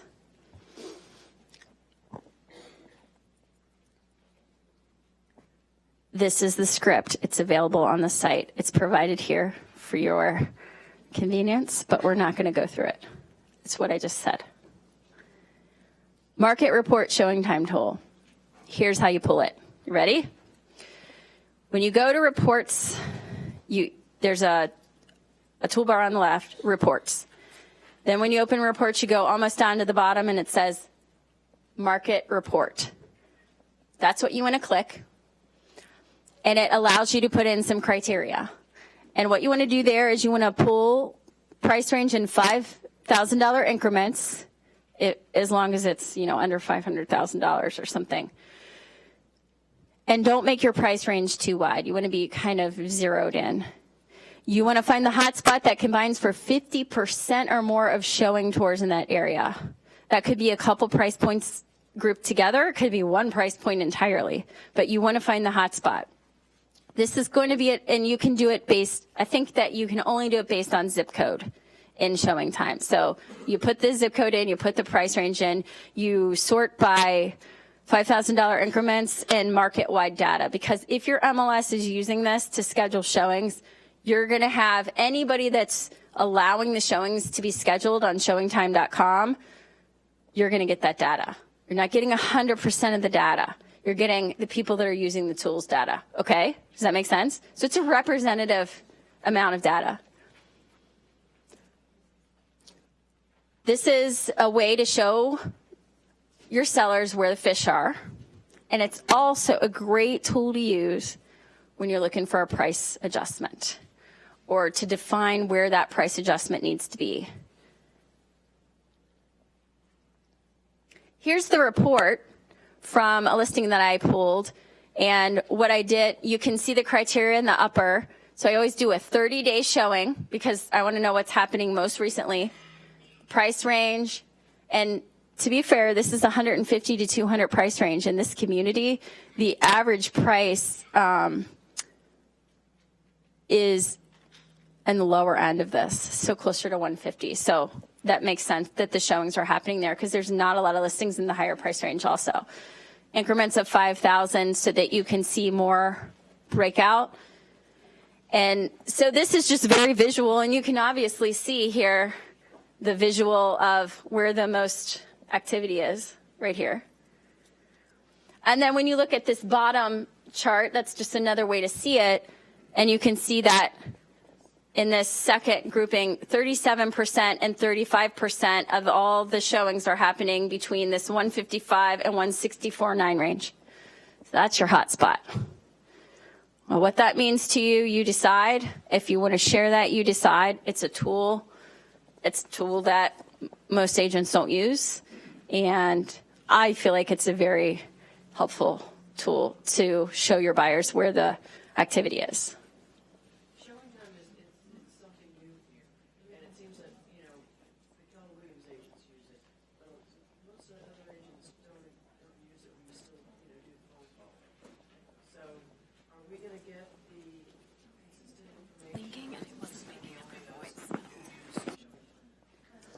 It's going to be a representation.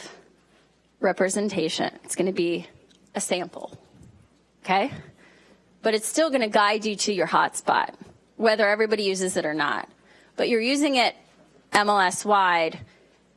Technology is here for a reason, and it's very helpful. So if you have the ability to use this, people should be using it because it makes it easier to schedule showings. It makes it easier for the process, and then it makes it your data better, so that you can see trends.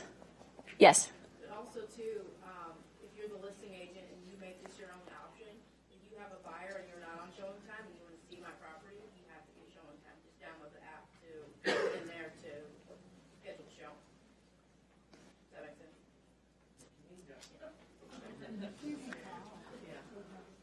Yeah, I mean, and if you don't want to schedule this showing through showing time and you call me because I'm the listing agent, I'm going to log it in showing time so that my clients see it. So it's going to be in there. A record of you showing my listing that's $264,000. That's all we need. Yes? So just so I understand this, so we basically are showing the client this information and they know where the hot spots are. Are we giving them some idea of why they're hot? And that's what we want to mimic? Okay, so if you're still trying to decide what the best price point would be for the property and you're trying to narrow in on a listing price, you want to price it where the most buyers are, right? Or if you're $10,000 or $15,000 off of this hot spot, you can show them, you know, you're about 10 or 15 off of where the most buyers are. It's, you know, when you price a house is one thing and strategy is another. So a house might be worth 200, but strategically it might be better placed at 185 to meet their timeline and, you know, the market. Does that make sense? So this is just a tool that you can use. I also use this tool if I take a listing at a little higher price than we really want to be, and I'll prepare them that we need to go to this hot spot next. So we'll get the price reduction signed at the listing for the hotspot right up front. We're going to try it higher. It may or may not work. If it doesn't, we're going to put you back in here where we know we'll have success. This is a strategy. Yes? How long do you stay at that higher price? 7 to 10 days.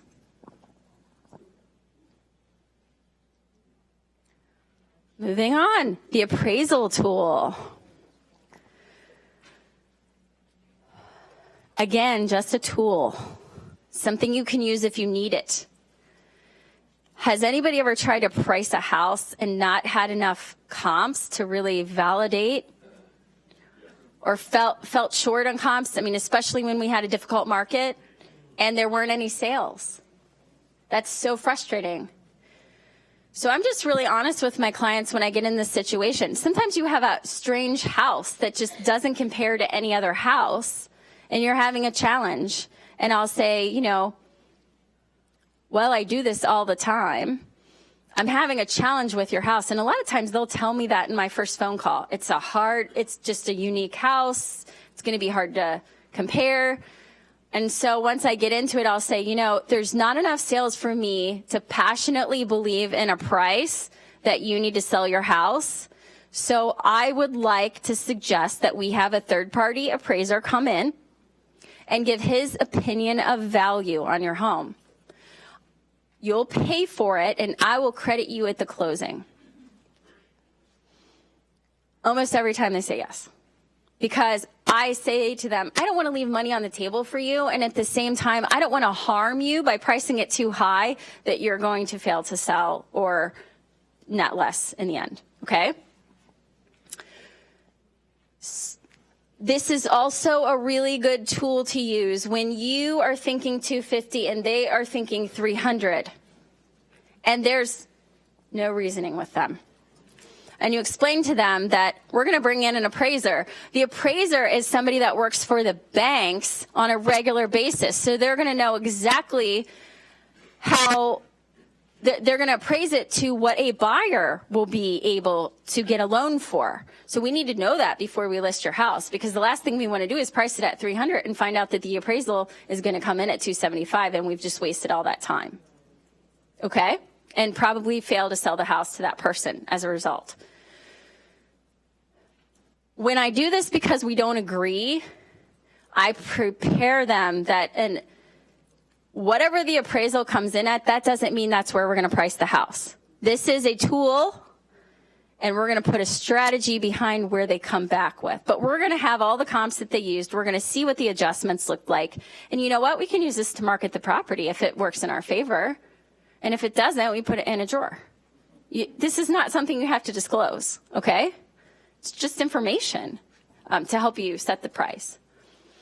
Again, marketing tool, and I credit them at closing because they only get the money back if we close.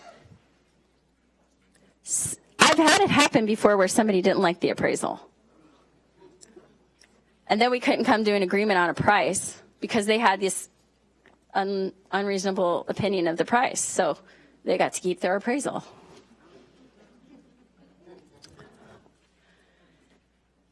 Net sheets, so important. And I have to say that what you always want to do when you use a net sheet is you want to say that it's an estimate. It's always an estimate, always. You're relying on their understanding of what their payoff is, and understanding that there's not a prepayment penalty, that there's not a second mortgage line of credit or equity loan that they're unsure about. You know, you're basing this on your best guess. That's generally pretty good, okay? This will let you know if you're going to get paid or what kind of deficit there is to have the conversation. You're at negative 10,000. What's our plan here? Where are we going to come up with the $10,000 before you list the house? This lets them know if they will need to bring cash, how much cash they need to bring, if they have enough money to put on a down payment for their next house. These are, again, just estimates. I always use the MLS tool where it's like a spreadsheet and you put all the numbers in. You can put in closing costs and save it as your default. So they're always in there. All the general closing costs, your warranty, deed tax, or, whatever you have that's on every sale. And unfortunately, my MLS doesn't calculate the taxes correctly. So I always put in 1 year of taxes, just worst case scenario. No surprises here. These are all the costs that are going to go into selling. And I also, in my market, in anything under $400,000, I put in $3,000 of seller paid buyer closing costs. And I tell them I'm not marketing that, but chances are really good somebody's going to ask for that, and we're budgeting for that. If they don't ask for it, it goes to your bottom line. But we're preparing for that because 99% of the time that's going to be asked for. It's a great conversation to have to future pace them, to know that those are going to happen instead of surprise them later with potential closing costs. And then I use the net sheet tool also to, once we get an offer, I'll pull an updated net sheet so that they can see how these numbers work out with a different amount of closing costs or a different price or whatever, a different warranty amount, something like that. This is what I do at the very end of the pricing presentation. Because if you do this before that and they don't like the number that comes out, they're not going to listen to any of the other things or agree with any of the other things that really make sense about what their house is actually worth.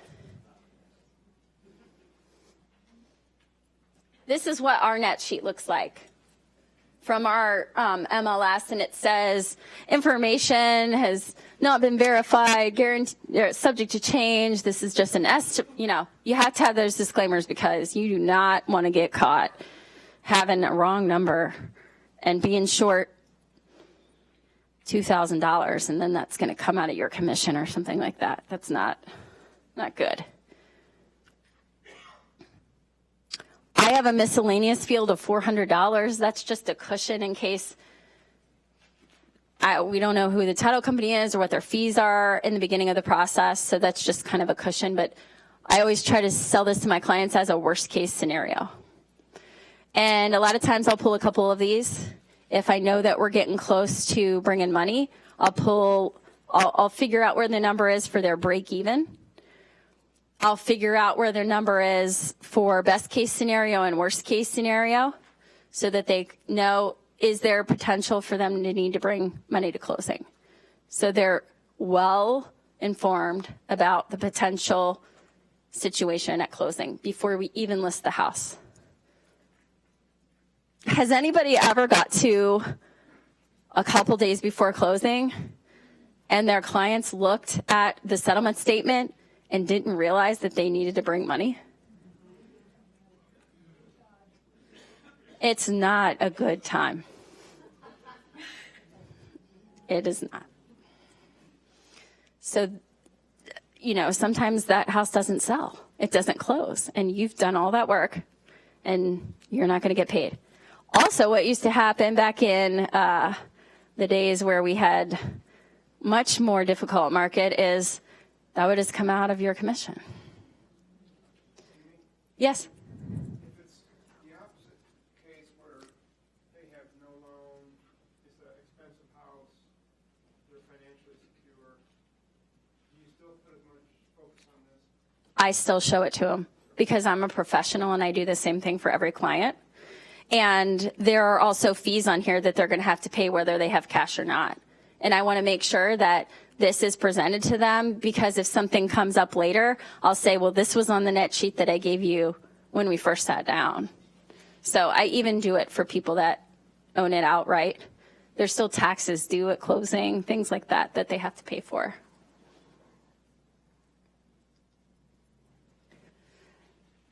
Supporting visuals. What we know about adult learning or learning in general and retention of information is that when you show people an image that validates a concept that you're trying to impress upon them, they learn it quicker and retain it longer if they have a visual. And I told you in the beginning that I painfully went through this process of creating this system so that I wouldn't fail to sell listings, and then I read Shift. And all these visuals were in there that really started to click for me, and I felt like would really start to click for my clients. These are just a list of some of the visuals in Chapter 7 specifically, that when you're reading it and you're looking at these figures or charts, it'll kind of show you visually what it means. And you can pick out which ones you feel most comfortable sharing or explaining and show those to the client. When you have a chart or a diagram like one of these, and you're talking to a client and you're trying to explain to them the concept of time and money, and you have a chart like this, they immediately get that this isn't the first time that this concept has been brought up in real estate, that this is a normal thing, that there's actually charts that have been produced so that they can understand this and help them understand. So ultimately, this looks like something from my economics book, right? So how about a story instead? This is me and my brother, and down in Miami in the beginning of April. And I'm a huge Pearl Jam fan, so we went to the first 2 shows in April, and we realized that we accidentally bought 4 tickets for one of the shows when we only needed 2. Which is fine. So, yeah. So this is an analogy that I use with a lot of my clients. It's called the scalping analogy, okay?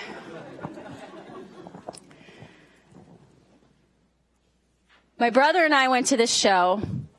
Again, we realized the day before that we had 2 extra tickets, so we needed to sell them. The day before the show, the opening show that was sold out in Fort Lauderdale, we put them online for sale. The face value was $100.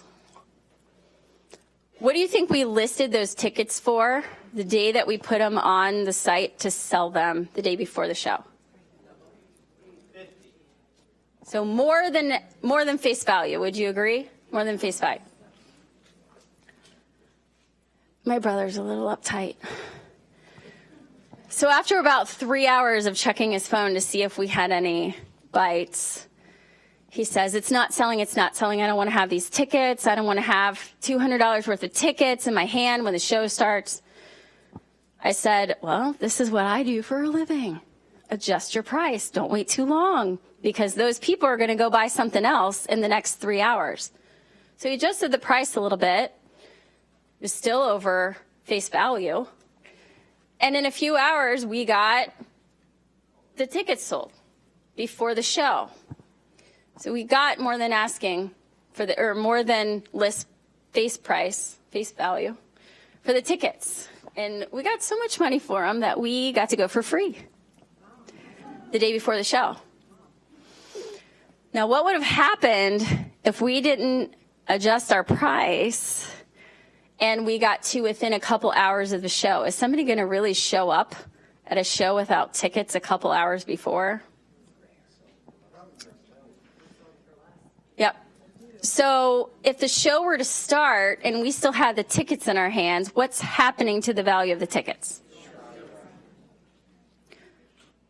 We are now the highest bidder for our tickets because we think they're worth more than a buyer does, right? So what happens after the curtain goes up and they open with your most favorite Pearl Jam song from 10 and you missed it because you're trying to sell some tickets? And now the guy outside just heard that his song was played. Maybe he doesn't want to go now. So what happens to the value of those tickets once the show starts and continues and continues? Literally drops, right? Every minute it drops in value. That's literally what happens when you put a house on the MLS. The first day is the most valuable, right? First day. Can you sometimes sell the house for a little bit more than what you were thinking about listing it at a few days before or the day of? Just like scalping a ticket. I'm from Cincinnati. We don't have the best football team. In fact, I'm not a fan of the Bengals. And my clients just absolutely engage with this scalping example when I use the Bengals.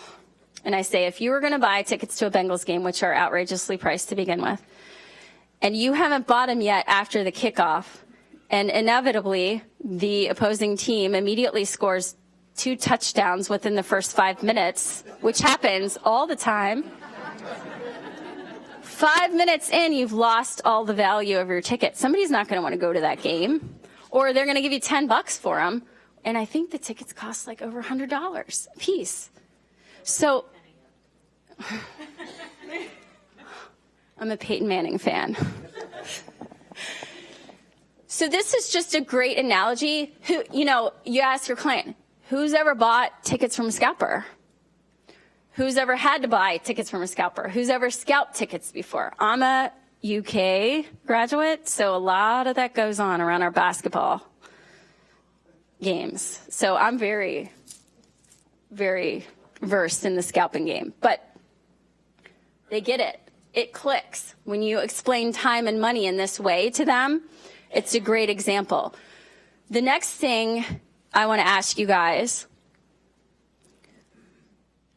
when you're showing a buyer a property and they walk in the front door, what are the first 2 questions they ask you as their agent when they're walking through the front door of a property? How long has it been listed, which is time, and what else? And what's the price? Money. Time and money. Time and money. Time and money. Time and money. This is how we figure out. So why are they asking how long has it been listed? So they know if they can offer lower. And why are they asking, yes, what the price is? They want to know, do they have to pay that price or can they get a deal? Yep. So how long has it been on the market? If I said to you, let's apply this to real estate. If I said to you, well, it's the first day on the market. Right. List price, no closing costs. Okay. Strong offer. What if it's been 5 days? Still pretty good though. Yeah. What if it's been a month? Maybe a little more movement. Yep. What if it's been 2 years?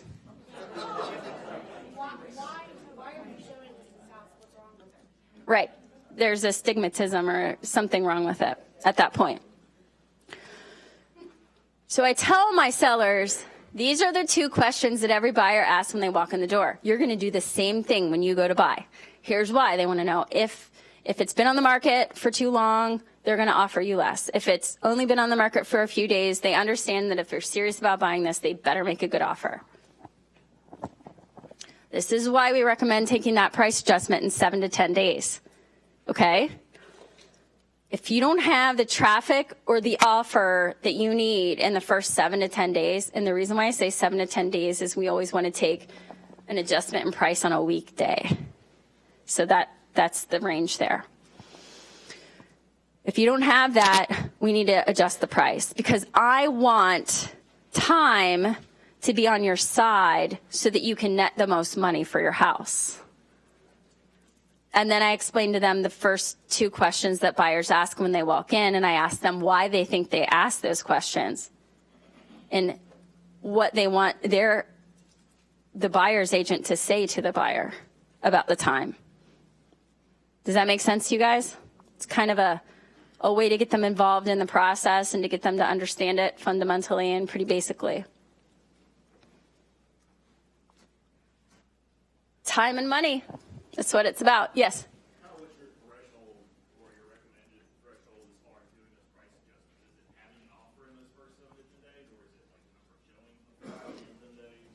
Thanks for asking. So the way I set up my pricing and strategy meeting is I sit down with them and I say, do I have permission to be honest with you in this process? And they say yes. And I say, you're hiring me because you want me to get you want me to represent you. And my job in representing you is to make sure that I am putting your best interest at the top of my list. And I need you to make sure that you trust me and we trust each other so that we can go forward.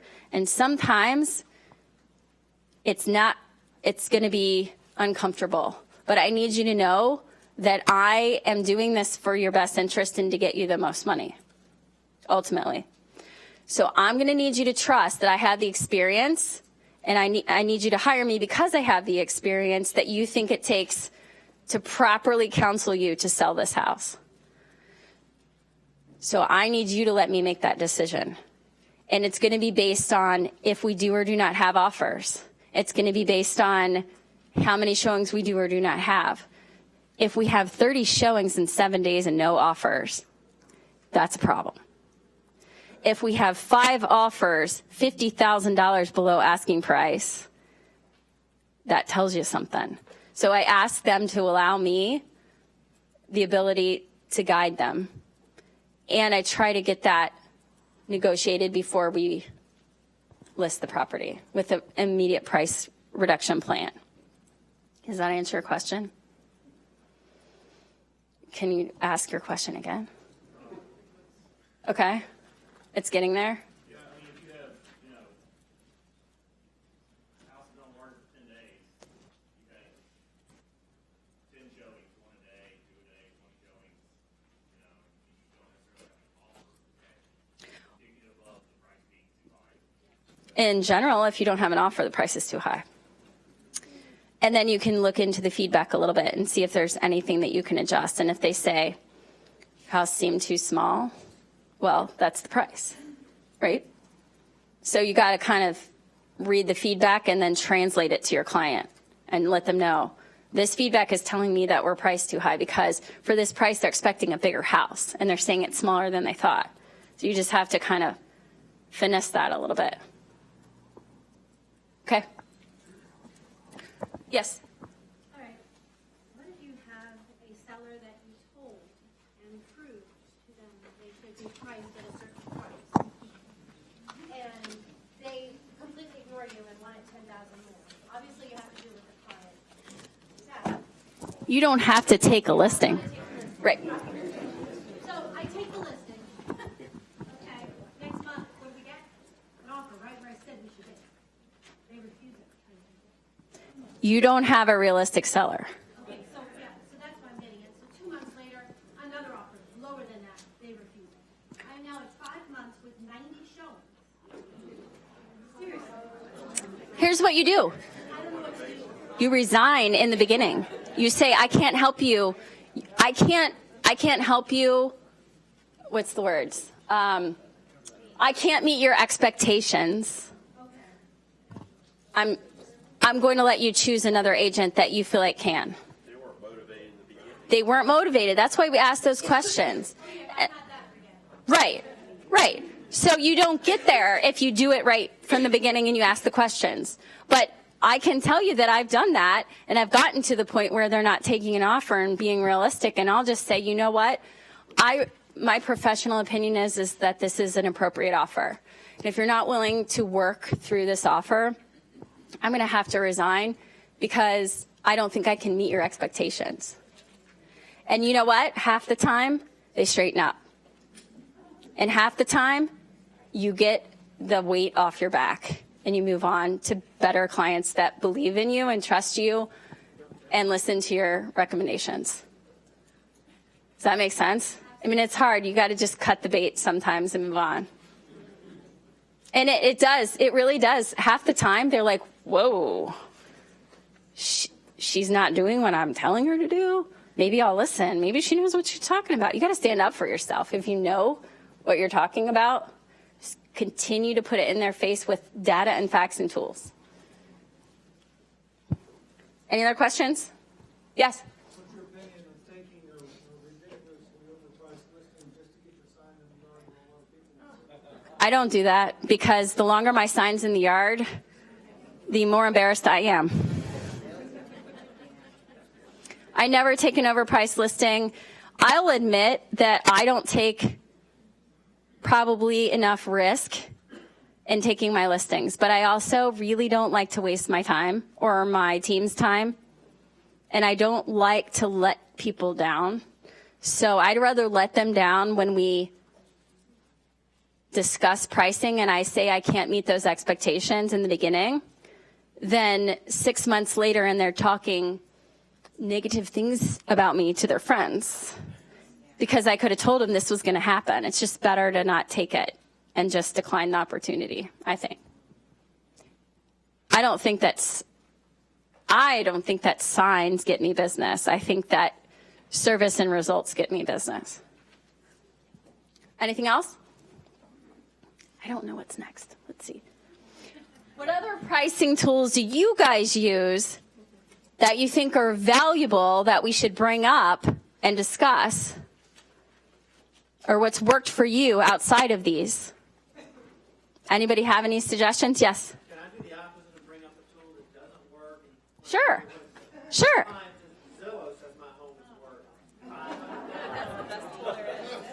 That's the best tool there is. I use that tool all the time. What do I say? We bring in the Zillow margin of error report that we print off of Zillow's blog, and we use it as an education tool, and we tell them why Zillow's not an effective tool because they're looking at public tax records that go back an unnamed number of years instead of what we're looking at, which is most recent. Zillow's the best tool I have. Did you guys hear that? Did you get that? And also, on Zillow's website, they have an article about the margin of error in their pricing. Also, what was that article that was recently posted that the Zillow guy actually sold his house for less than his estimate? And the forSaleByOwner.com website guy ended up hiring an agent to get his house sold? Wonder how that happens. This paper here, when you're asking these questions and you say, I find everybody has a price in mind that they feel their home is worth. What is yours realistically? How did you come to that figure?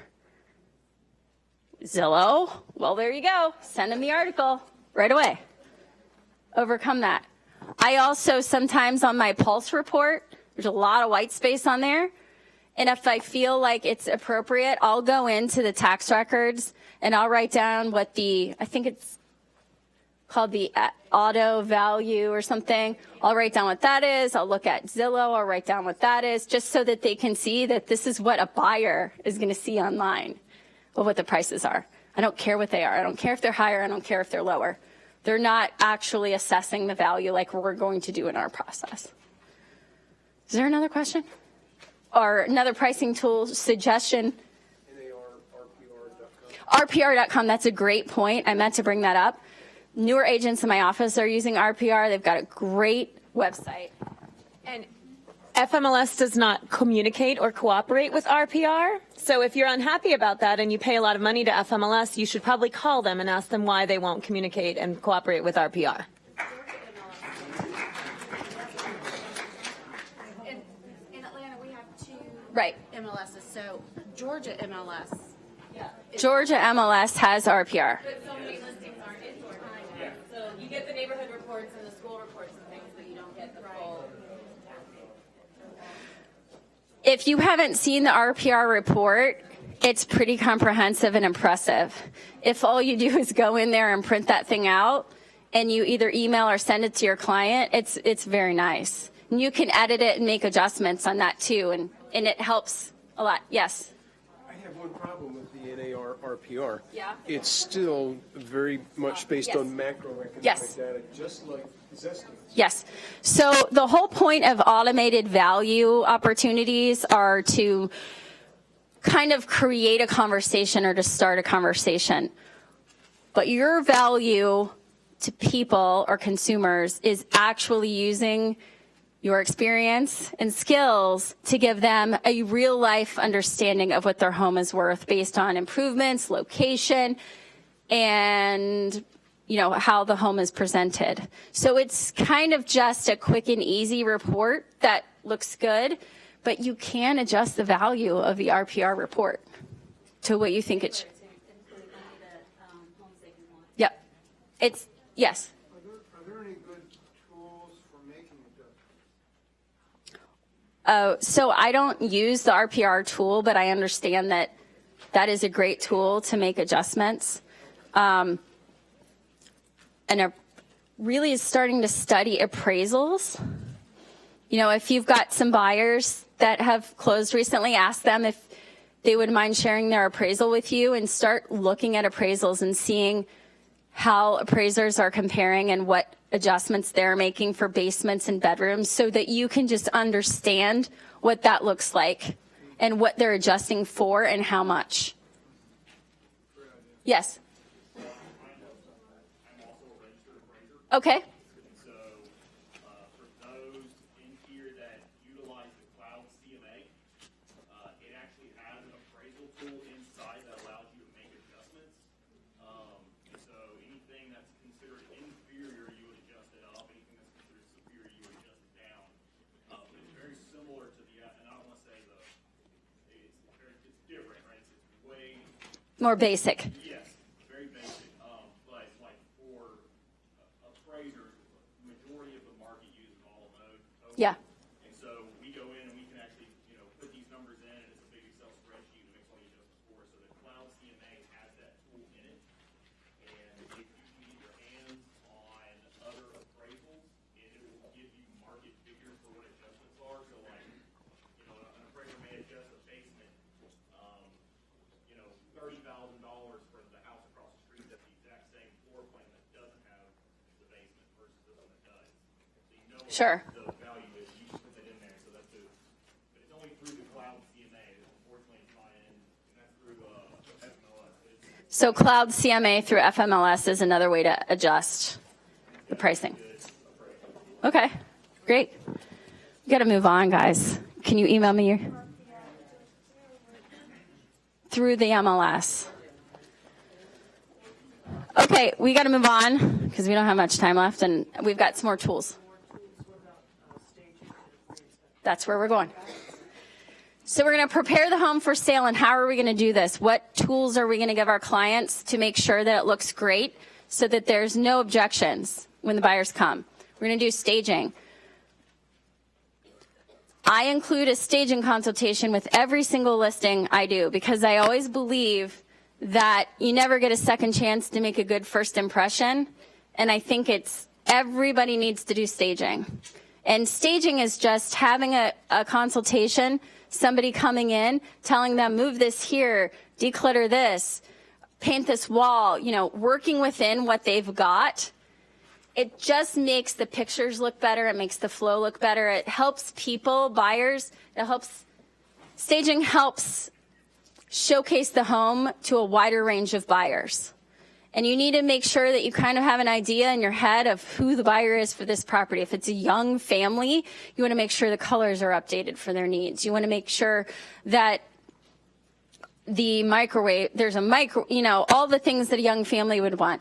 If you have a condo in Florida that's geared towards the older population or the downsizers, if they have furniture of, that period, that's probably going to be okay for them because they're identifying with that, mentally, and that's staged for the buyer. In general, if you want a wider range of buyer opportunity, you have to make sure that the house is not like you live in it, but like you're selling it. And our stager will go through and make a room-by-room recommendation of everything that needs to be done. And then our clients understand that once this is done, then we list the house. So we wait for them to get it done. It's a great opportunity for you to share with them your vendors, different people that can help them get the paint done quicker, get, storage facilities, things like that. Pre-inspection tool. This is one that gets a lot of controversy. I do it. I press on doing this with my clients. If they push back, I'll push back two times. Especially have you guys ever had somebody sell a house and turn around and buy a house the next day? And how stressed out do they get when they say, I don't know if my inspection is going to go through. I don't know if something's going to come up that I didn't know about. If that happens, then I can't buy this house. It's just unnecessary stress on the seller. Also, if they're in a tight money situation or a negative equity situation, it's really important to do this, because if you're tight on money and you find out that this house needs a new roof, you're done. Yeah, you don't get the listing, but you know what? You don't do all the work and then find out that it needs a new roof, and now they can't afford to sell. So doing this up front creates transparency for the buyer. A lot of times it sets the listing apart for the buyer, because the buyer can see this report and none of the other listings are showing it. Another thing that the pre-listing or the pre-inspection tool does is it allows your clients to understand what needs to be corrected in the home before they're under the gun with time on market, being under contract on inspection period. How many times does it happen where you get a list of repairs on Friday at 3 p.m.? And you need to know how much these repairs cost to see if your client is willing to pay for them or not, and you need to respond in 3 days, which is Monday at 3 p.m. How do you get all these people out there to get estimates? Are the estimates that you're getting decent? Can you get 3 estimates for a roof in 3 days? No. So if you know about these problems before they get you in a bind and a high stress situation, you can get reasonable bids and get the work done so that then you're selling a house with a new roof. And what value is that to a buyer versus trying to convince them to buy a house that's got a roof that needs to be replaced, and you're going to make an adjustment for that, and I know it costs X amount of dollars. You're just being way proactive and really putting your clients in a seat where they understand the whole picture of what it's going to cost to sell their house before they start. I'm not saying that you're going to make every repair, but you're going to make the repairs that are going to be called out on an appraisal or on an FHA inspection, or something that you know as an agent is going to stop a buyer in their tracks.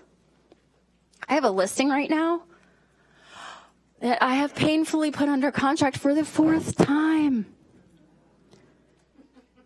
It's killing me. We now have 150 pages of inspections, reports, and disclosures. And you know what? Buyers aren't even reading them before they make an offer. How ridiculous is that? Because the market's so fast, but it is what it is. Yes? Do you recommend they do repairs that they know need to be done before you do the pre-inspection? So that it's not as bad? Not necessarily. People always try to delay, and time is money, and they just need to move forward. And then I don't recommend every repair be done, but I'll tell them what's the most important. Do you sometimes consciously not share the pre-inspection report with the buyers? We always do.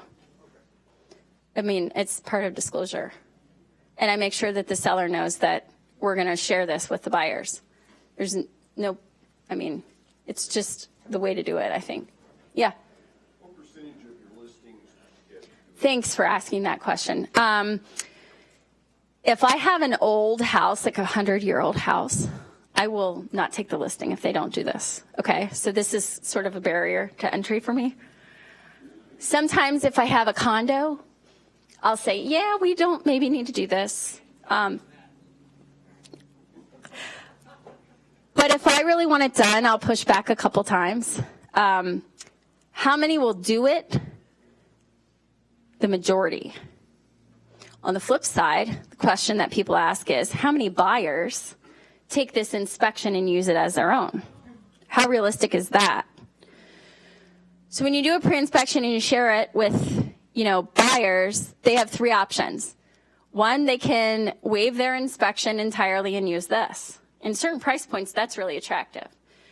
Number 2, they can have, in my market anyway, my inspector will schedule a 1-hour meeting with them, bless you, and they'll walk through the house with them for $150, show them where the shutoffs are, where the, water comes in. And if we've made repairs, by that point, he'll say, yes, this was repaired. This looks good, blah, blah, blah, you know. And it's a great kind of full circle thing. And we know that that inspector's not going to bring up anything new. So I feel really good about the walkthrough option or the waiving entirely. The other option is they get another inspection. And that's fine, and that's their right. And you need to let them do that. I would say over half of the people, 50-50, I think. And in the lower price points, more buyers will accept this inspection. The majority of the choice that they make is the walkthrough with the current inspector, which is great. I pay for the stager. I pay for the staging consultation because I believe it absolutely needs to happen on every deal. On the stager for a moment, you just have them do the walkthrough. So I have a stager that will do it one of two ways. Either do the walkthrough and leave the material for a certain price, or go through, make an appointment to. So what I include is a consultation and a report. So it tells them how to prepare the house for sale. If there's a vacant property, they're going to pay for that themselves to bring in the furniture, or if they want to hire someone to help them pack, that's on them. But I'm paying for the consultation, which I think is the most important thing. I used to ask the client to pay for both, and then they would decide to do one or the other, and I wanted them to do the staging every time, so I worked out a deal with my stager. She goes to every listing, and then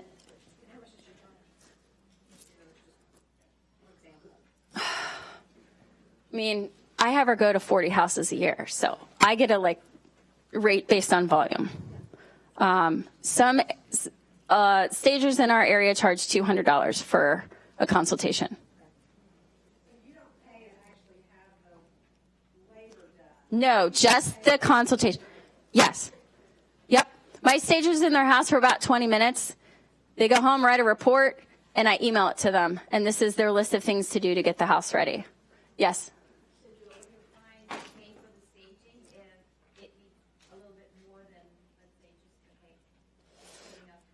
Again, I mean, when we give them a list of things to do, I tell them when I price their home, I'm pricing your home based on the optimal condition, which means you're doing everything in the staging report. If you decide to not do some stuff, then that's going to affect your price.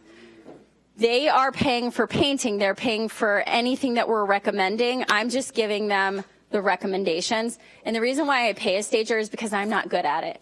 I get overwhelmed by that, so that's not something I can do. I know a lot of agents can do that themselves, and that's a point of differentiation and value that you can address.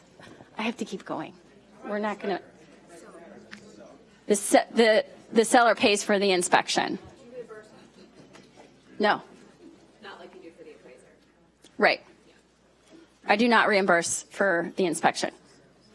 Here we have the elevation of value that a buyer thinks things cost and what they actually cost.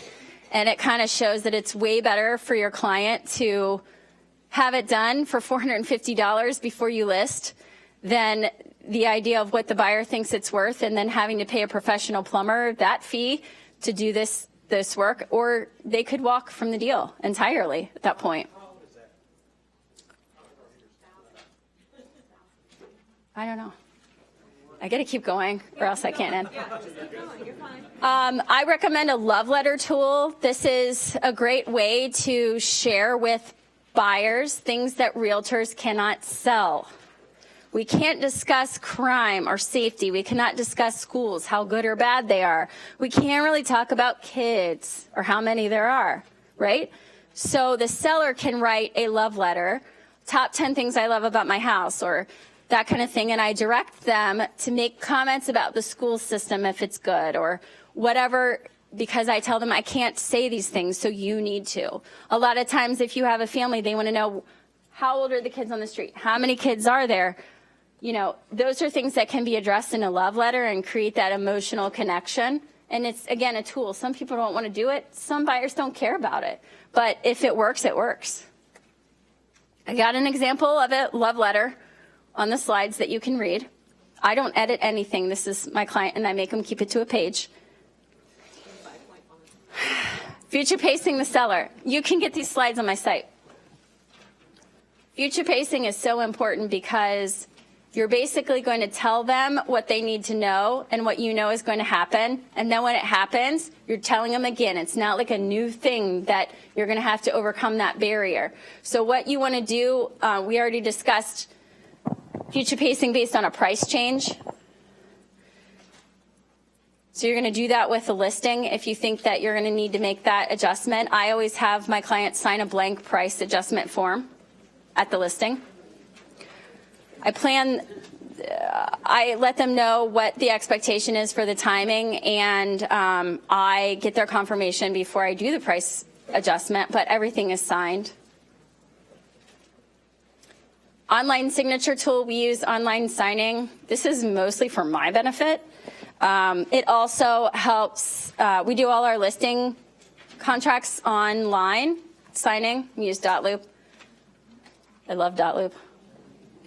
All listing documents are signed online. This gets them ready and understanding of how to use this service for when we get an offer.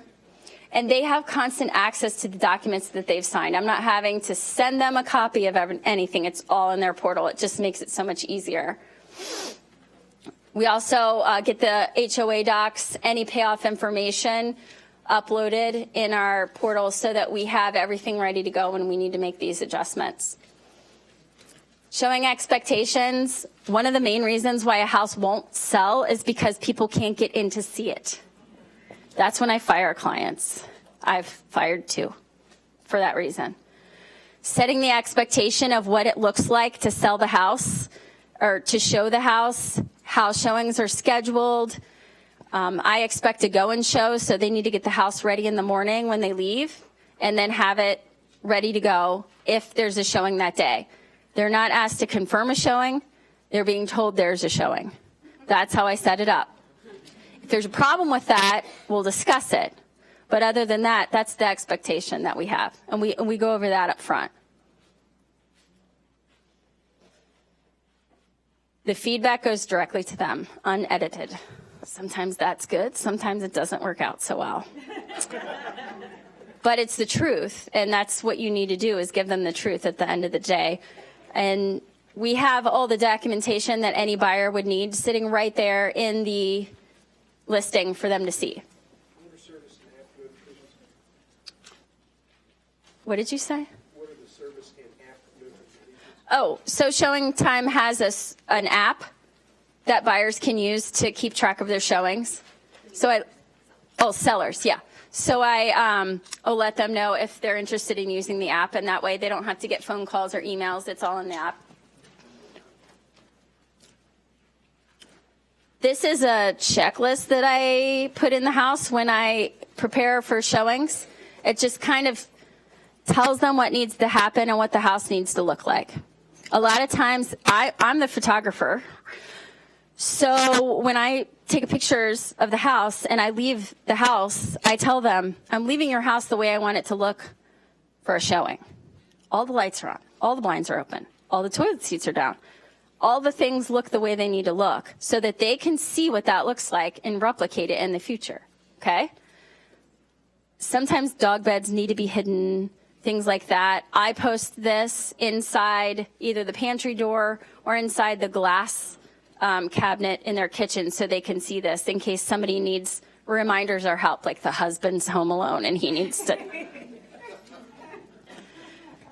So just wrapping up, I have 2 quick examples of using these tools successfully.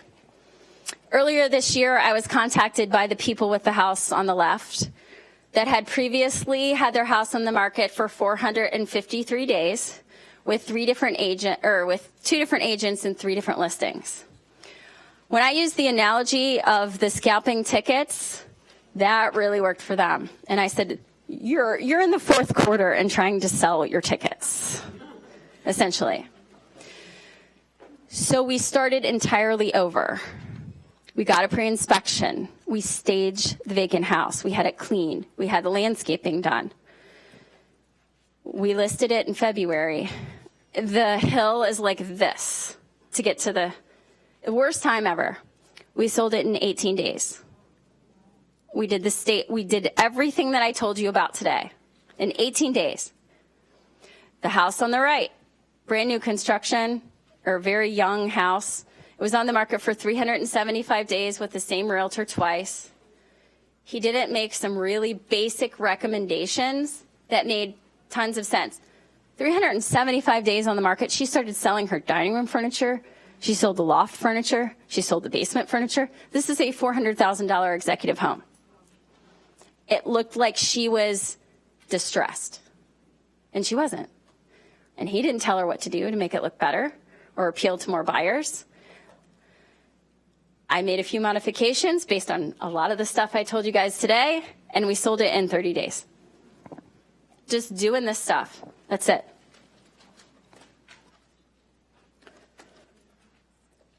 The other mantra that I have on the wall in my office is something that I believe we all need to work on. The more value you add, the more valuable you become. All of these tools that you're sharing with your clients are adding so much value to their understanding of what you do as an agent and what your worth is and why they need you to help them. When you're adding value, you make yourself irreplaceable and them feel like they absolutely have to work with you and no one else. It's so important to continue to add value to your clients, and I think that that will make you very successful ultimately in selling 100% of your listings. That's all I have for you today. 5 minutes.